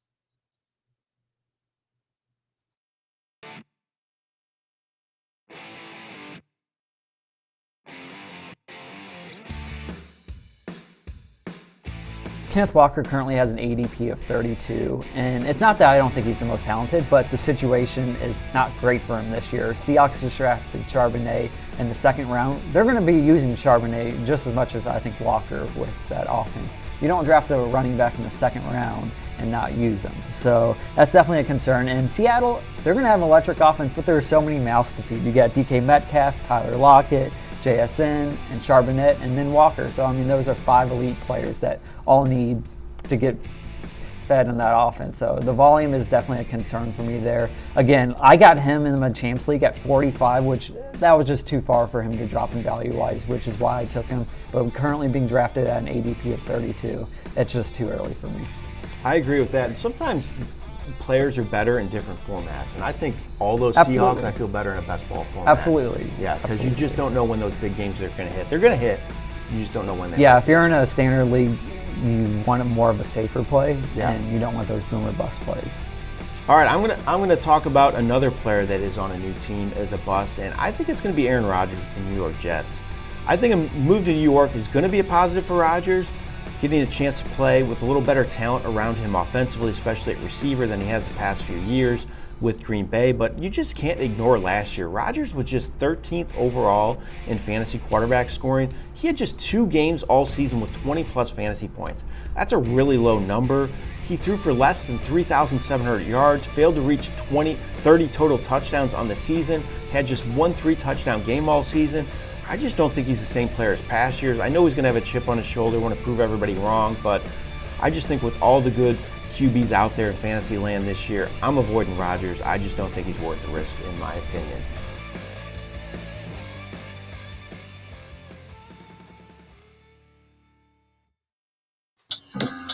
You don't know, no matter how many times I see that commercial there. I mean, I love Jeff Power, but why you gotta be dogging New York the way you dog them? Like Darren Waller's gonna be a bust. Now Aaron Rodgers is gonna be a bust. That almost it hurts my feelings here. Really hurts my feelings. We got to get him on. Personal. We got to get him on. We're gonna have to, because we got to settle this because the Darren Waller one, that's coming at me. The Aaron Rodgers at you.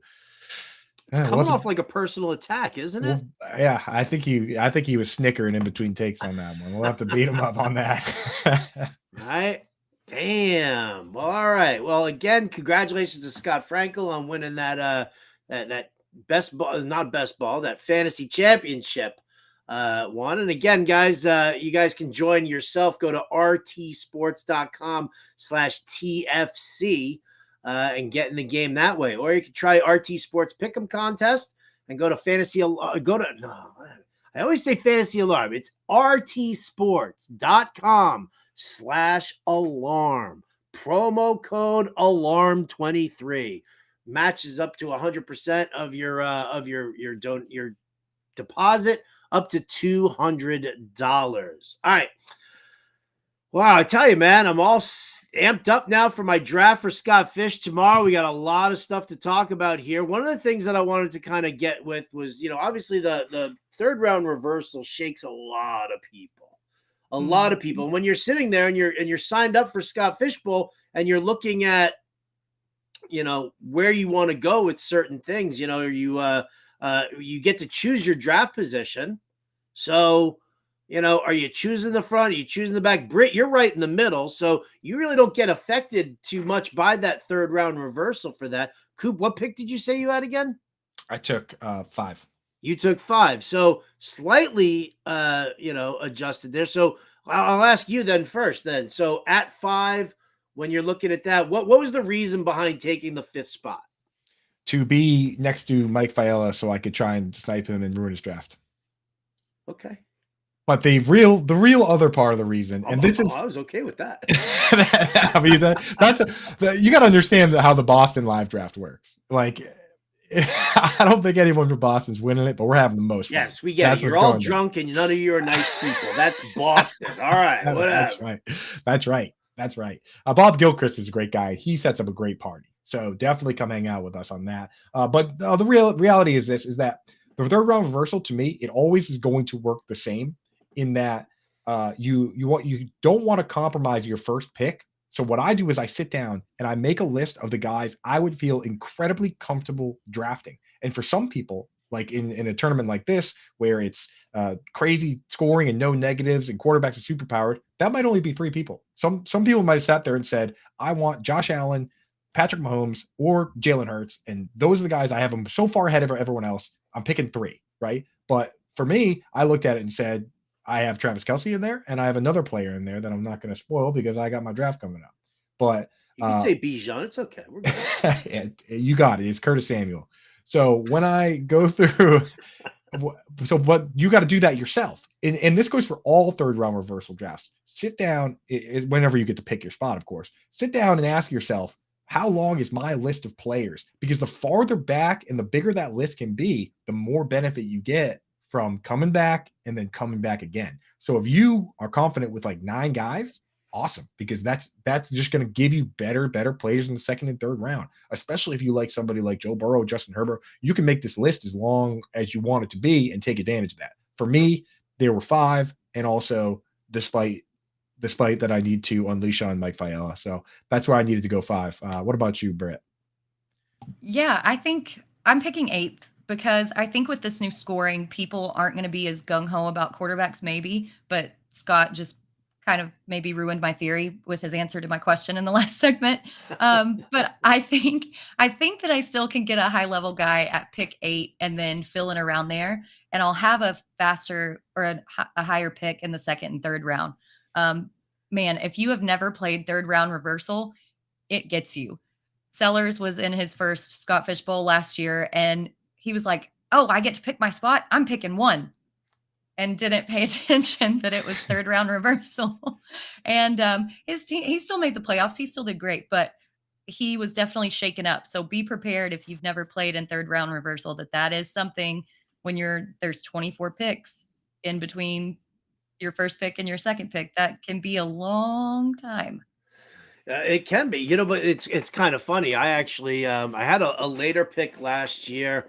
My wife had the first pick in her draft, and actually a good friend of mine, she actually had the first pick in her draft, and her husband had a late pick as well. Now her husband and I, we kind of went through the conversation of, okay, well, we've got our list of players, we know who we like. We're now gonna, picking 10th or 11th or even 12th at that point, that you're getting 3 top, 25, 27 players on your roster. And so you feel good about that. And that's like the plug for the back end. But he and I both did that. We both missed the playoffs. Both our wives had the first pick in their drafts. They both made the playoffs. And actually, my wife made it to the semifinals and his wife made it all the way to the finals. So, I guess that's the data we need to be taking a look at really is how many people with that first pick, or a top 3 pick ended up in the finals, as opposed to, dudes who think that they're smarter than the rest of the world and they don't make the playoffs, and their theory is a complete bust. I can blame my whole thing was blamed on the fact that my team sucked because I invested in the Raiders. That was so stupid. But I mean, George Kittle was my third round reversal pick. I was like, okay. I waited too long on my second QB. So, I mean, that was just kind of the methodology there. Now, let me ask you, with the whole super flex and the third round reversal and the fact that there is no negative scoring, so we don't have to worry about the interceptions, where are you guys at with regard to grabbing those QBs? Like, Britt, you're going to be picking 8th, so you're not going to get one of the big name QBs out there. I'm picking 10th. I'm not going to get one of the big name QBs out there. Are you more focused on the position players than you are QB, or what? I think I might still go for a QB in the first round just because of positional scarcity. And there's still so much good value based on rankings and ADP at this point. I mean, you've got Trevor Lawrence, you've got Justin Herbert, Deshaun Watson kind of in that range. And if any of these people before me focus on a Travis Kelce, on any of Justin Jefferson or Chase, then I've got a pretty decent chance of still getting a good quarterback. And without that negative scoring, I can focus on the position players maybe next round or two. And then my second quarterback, who cares if he sucks? I don't get negative points for it. It's going to be great. Coop, how are you attacking this?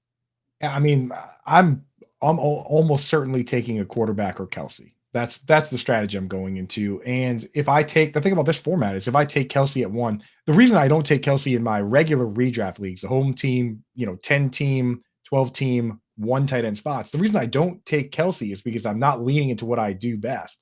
Like, I spend all year looking for tight ends and breakout tight ends. If I fill my spot with Kelce, now I'm just filling my bench with guys I'm not going to use. But in this format, as Scott Fish pointed out, it's so strong that, and there's so many flexes, you start 11 guys, that even if I take Kelce, I'm still drafting 2, 3, 4 more tight ends because I got all these flexes to fill. So I have no problem taking Kelce in this format. In fact, I'm quietly hoping that he's there so that I can take him and then build a real powerful tight end build. So I'm okay with him there. I'm okay with quarterbacks there. But yeah, I wanted to make sure I was well within the elite quarterbacks. But to your point, Britt, I think that when I look around, I might personally, and if you look at my rankings that are on they're going to be up on Fantasy Alarm, the whole Scott Fishbowl ones. Yes, George, and all you Boston guys in the chat. Are they not up yet? Do I have to yell at should somebody? Do I have to smack getting somebody around here? Yeah, they'll be up by the end of the day. But yeah, George, you know what?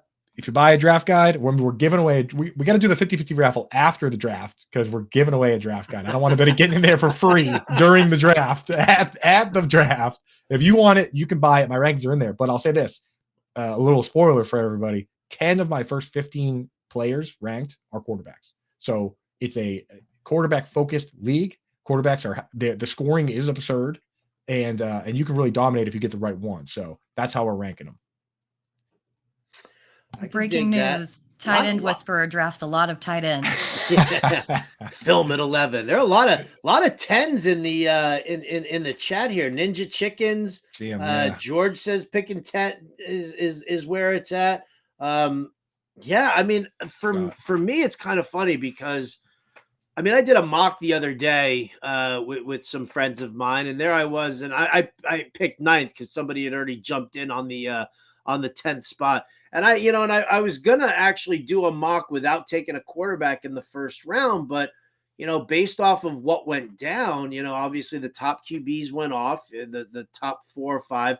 But then I was looking at like the position players who were available to me, and it really didn't do a lot for me as far as like, just knowing the grind that I was gonna have, because if I didn't take a QB first, I was gonna have to take the QB with my second pick. And then it was like, all right, 10, 11, and 12, that's 6 picks right there in a super flex league where I could be held without a quarterback.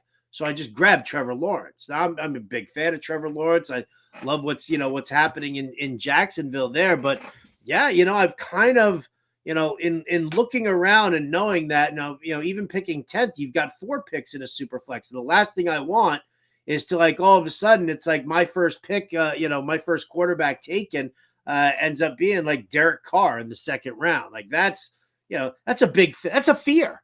That's a big fear of mine. So It's scary.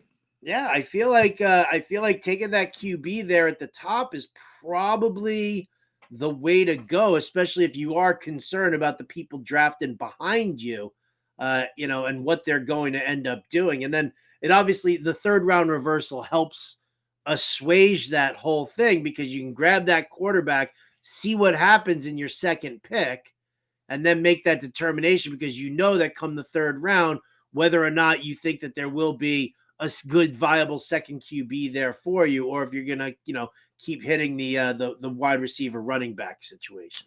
Well, the good news is the Buffalo live draft fired off last night, so we can actually pull. There's 2 drafts that are 10. They got 10 rounds done, and then they started going to the slow clock. But we can pull up those first 10 rounds of those and see how some of those teams look. I got it here. If you give me a second. Oh, that's Britt. Hey, Britt. Hi, big face. Yes. Hi, Excellent. big face. Hi, yes. All right. Is that how like Sellers wakes up with you in the morning? He's like, "Hi, big face." It's normally the cat smacking him in the face, but yes, he's also fat and a big face. Hey, Sellers, he's big and strong, not fat. No, okay? I was talking about the cat. Oh, okay, yeah. Well, your cat's fat then. I don't care. I just had to have Sellers back. I thought you were talking about your cat. Sellers fat. Okay, so here's what we got. This is a real Scott Fish Bowl draft, people. This is the Fatty Beer Co draft. Was drafted live yesterday. There's a pretty good crew here. We know that Adam Krautwurst is one of the analysts in this draft. He was drafting from the 6th spot there. I believe his sleeper name is Tyrannosaurus for some reason, but that's his team there. First round, Josh Allen, Travis Kelce, Jalen Hurts, Patrick Mahomes, Lamar Jackson, Justin Fields, Joe Burrow. Pretty chalk to start. And then first position player, Christian McCaffrey. Anything jump out to you guys from that first round there? Yeah, that Justin Jefferson could be had with the 10th pick. Crazy. The fact that he got Trevor Lawrence, see, now that's the thing. Like, my fear is that the 2 teams behind me are going to, grab some QBs and then I'm going to be stuck. But yeah, if I could start my draft like that, Jefferson, Lawrence, and Barkley, I might need some extra time again, guys. Excuse me. Stop doing the possibility of it. Stop doing that. Now the thing is, Jamar Chase and Cooper Kupp, pretty interesting with that build. Fantasy Fabio there, picking from the 11 spot. And I will say this, like, to win a tournament like this, you got to balance. It's really tough because you want to go high risk, high reward as much as possible. But in the middle and later rounds, you got to remember the first 11 guys that you draft are going to start for your team because you start 11, 22 total guys picked, 11 start. Everyone on this board, unless they drafted doubles of certain positions or 3 quarterbacks, is starting. So like FF Gouge there, he has 3 quarterbacks in there. Whoever he picks next round is in his starting lineup week 1. So Fantasy Fabio with Anthony Richardson, Russell Wilson, another rookie, CJ Stroud. He's going pretty high upside, but they could run into a little trouble if they don't start picking guys that they can put in their lineup right away moving forward. Britt, with a build like that, are you more prone to go wild upside like that, like Fantasy Fabio there, or do you kind of play it close to the chest earlier and get as many guys you can actually start in the early rounds? Typically I do, but in this scoring and the way that this scoring is set up with no negatives, I think upside is the way to go because you're not going to get dinged. You don't, the floor is a lot higher than it would normally be because there is no negative scoring. And so I kind of like the way that this is being built. And even those later round guys that you get, we've seen people over the past few years, like our I think it was SFB9 that Gary Haddow won.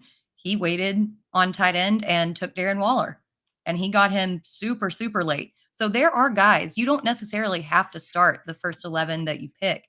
There are going to be a lot of values as the season goes on. So yeah, I'm fine with chasing upside in the early part of your draft. Yeah, Gary did his move was he waited, took 4 in a row, and one of them happened to be Darren Waller. And that shout out Gary Haddow because that draft happened before Antonio Brown was kicked off the team. So he was in on Darren Waller before it was cool. little hipster action there.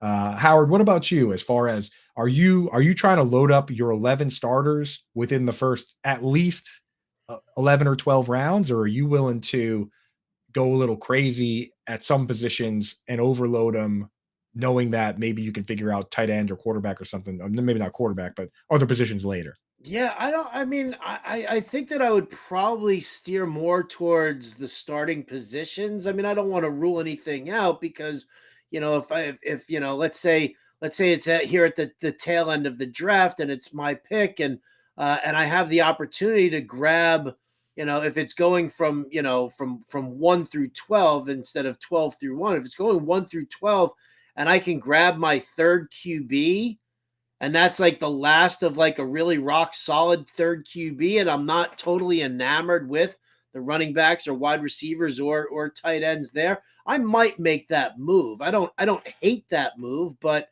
I don't feel like this is a format where you really should be ignoring any position. Like I don't think you're not punting. Like there are two teams here that don't have any tight end whatsoever, and it's not a question of it being tight end premium, but the problem is that the tight ends that these teams are going to wind up with, the starting tight end that they're going to wind up with, is going to be riding the struggle bus.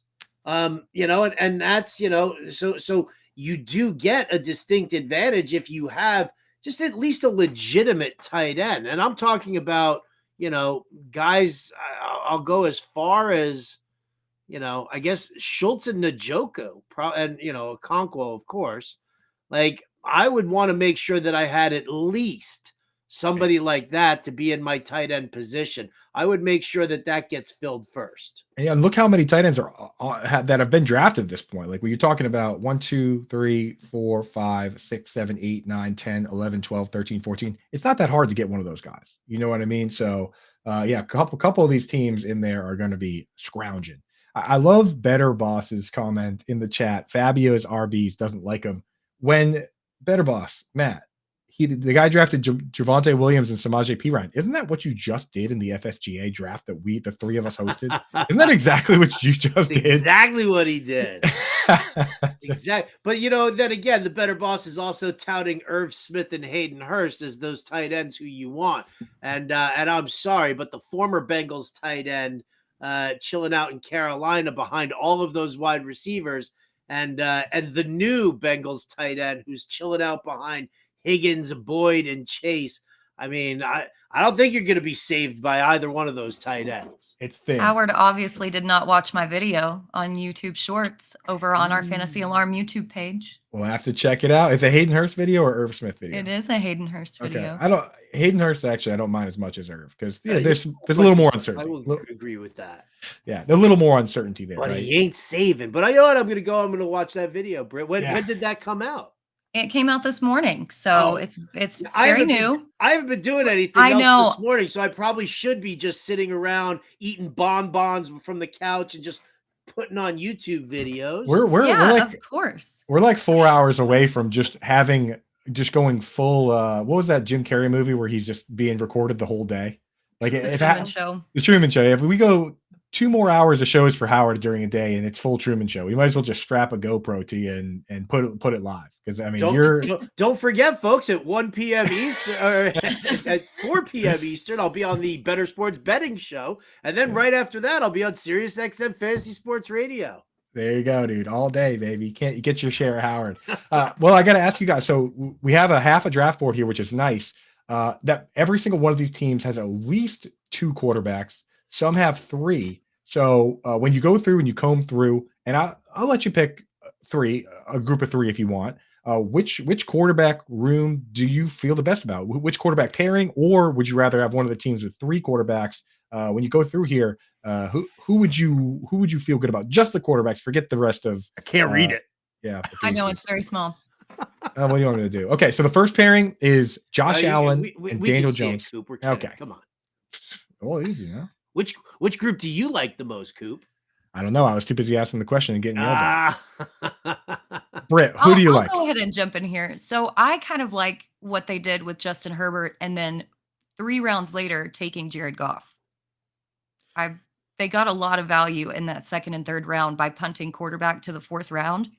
And with no negative scoring, I think that's going to be a really good play. We saw what Goff did last season, and it's going to be a little rocky with the receiver situation, but I think I like that the best. Yeah, a lot of passing yards there. That's no question about that. Yeah. Josh Allen, Daniel Jones, right there. Team Kyle 716 right there in the front. I kind of like that QB room. The big you don't care about Daniel Jones's interceptions now, do we? And his fumbles, dude. He had a streak where he was fumbling like every single. He was averaging a fumble a game for a while there. Goff has had that issue too, and when you take that away, not so bad. Not so bad. I think the one I like best in terms of just like getting rock solid value and using the third round reversal to your advantage is the guy that went Joe Burrow and then Dak Prescott in the third, right? And he's leaning into the format pretty hard because he's got Mark Andrews in between there, but. There's a world, we talked about it the other day on the Quick Outs pod where you were filling in for John and Pemba. The over-under for pass yards for Dak is 4,050. They're setting that line at a 4 spot, which is, that's pretty big. A guy like Deshaun Watson is set at like 3,600 per Vegas. So if you're getting Joe Burrow there and you're getting another 4,000 or so pass yards from Dak Prescott a couple rounds later, I kind of like that one. I think that's pretty solid. Although I do kind of like how Megatwan scrapped it together with Cousins, Pickett, and Bryce Young. For waiting to the 4th round for your first quarterback, it could have got way worse. It could have been real ugly. So I don't mind that. What do you guys think about that team? Megatwan picking out of the 1, 2, 3, 4, 5, 6, 7, 8 spot. Started Christian McCaffrey, your boy Nick Chubb, Amon-Ra St. Brown, Kirk Cousins. Then he went Jahmyr Gibbs, one of Britt's guys. Pat Freiermuth, Kenny Pickett, David Montgomery, Chigakonkwo, my baby, Bryce Young, and Michael Thomas, another guy that I like that Howard does your not baby like. again. My baby again, but maybe a little bit of an older baby. He's more of a like the big baby. He's wearing diapers for the other side of the scale. But I don't know. What do you guys think about that squad? Is that something you would do at all? Just looking at it personally, it's not something I would ever do, but I think they got away with it, right? I think I value quarterback too much. Me too. To just completely punt the position like that. There's too much value to be had or it's too important to just punt off. And we don't even know what we're going to get with Bryce Young. We honestly don't know what we're getting with Pickett in his second season. What's Matt Canada going to do with that offense? So I'm not going to totally poop on it, but I'm going to say I'm uneasy with it. Yeah, I'm not. I don't love it either. Especially, there's always baked in risk with McCaffrey. He's not the lock player of like complete dominance. He's not, So I would probably avoid doing something like that.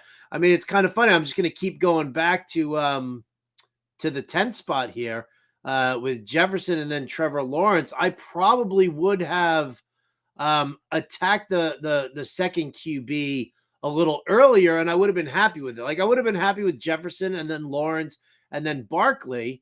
But coming back around, then I probably would have grabbed instead of doing DK Metcalf, I probably would have ended up grabbing like Russell Wilson. Yeah, I would have taken Russ there for sure. I'm with you. Sam Howell as a second quarterback is rough. Yeah, Joe Frick in the chat. Desmond Ridder is your third option.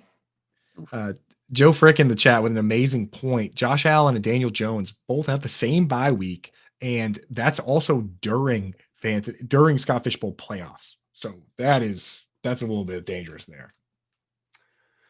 It's going to be interesting. It's going to be very interesting. All right, well, that's going to do it for us here on Alarm Fantasy Football. We'll be back next week. Bringing you guys more shows here. You're going to absolutely love it. Oh, big face. Big faces. Look at that. Ernie, can you fix this? I don't know what I did. Congrats again to Scott Frankel for winning our RT Sports giveaway. My 2 babies right here. I got my arms around you there. Thank you so much for all the heat that you guys bring. Guys, don't forget on the YouTube pages, hit that like and subscribe button. For Britt Flynn, for Andrew Cooper, I'm Howard Bender. This has been Alarm Fantasy Football. We'll catch you next time.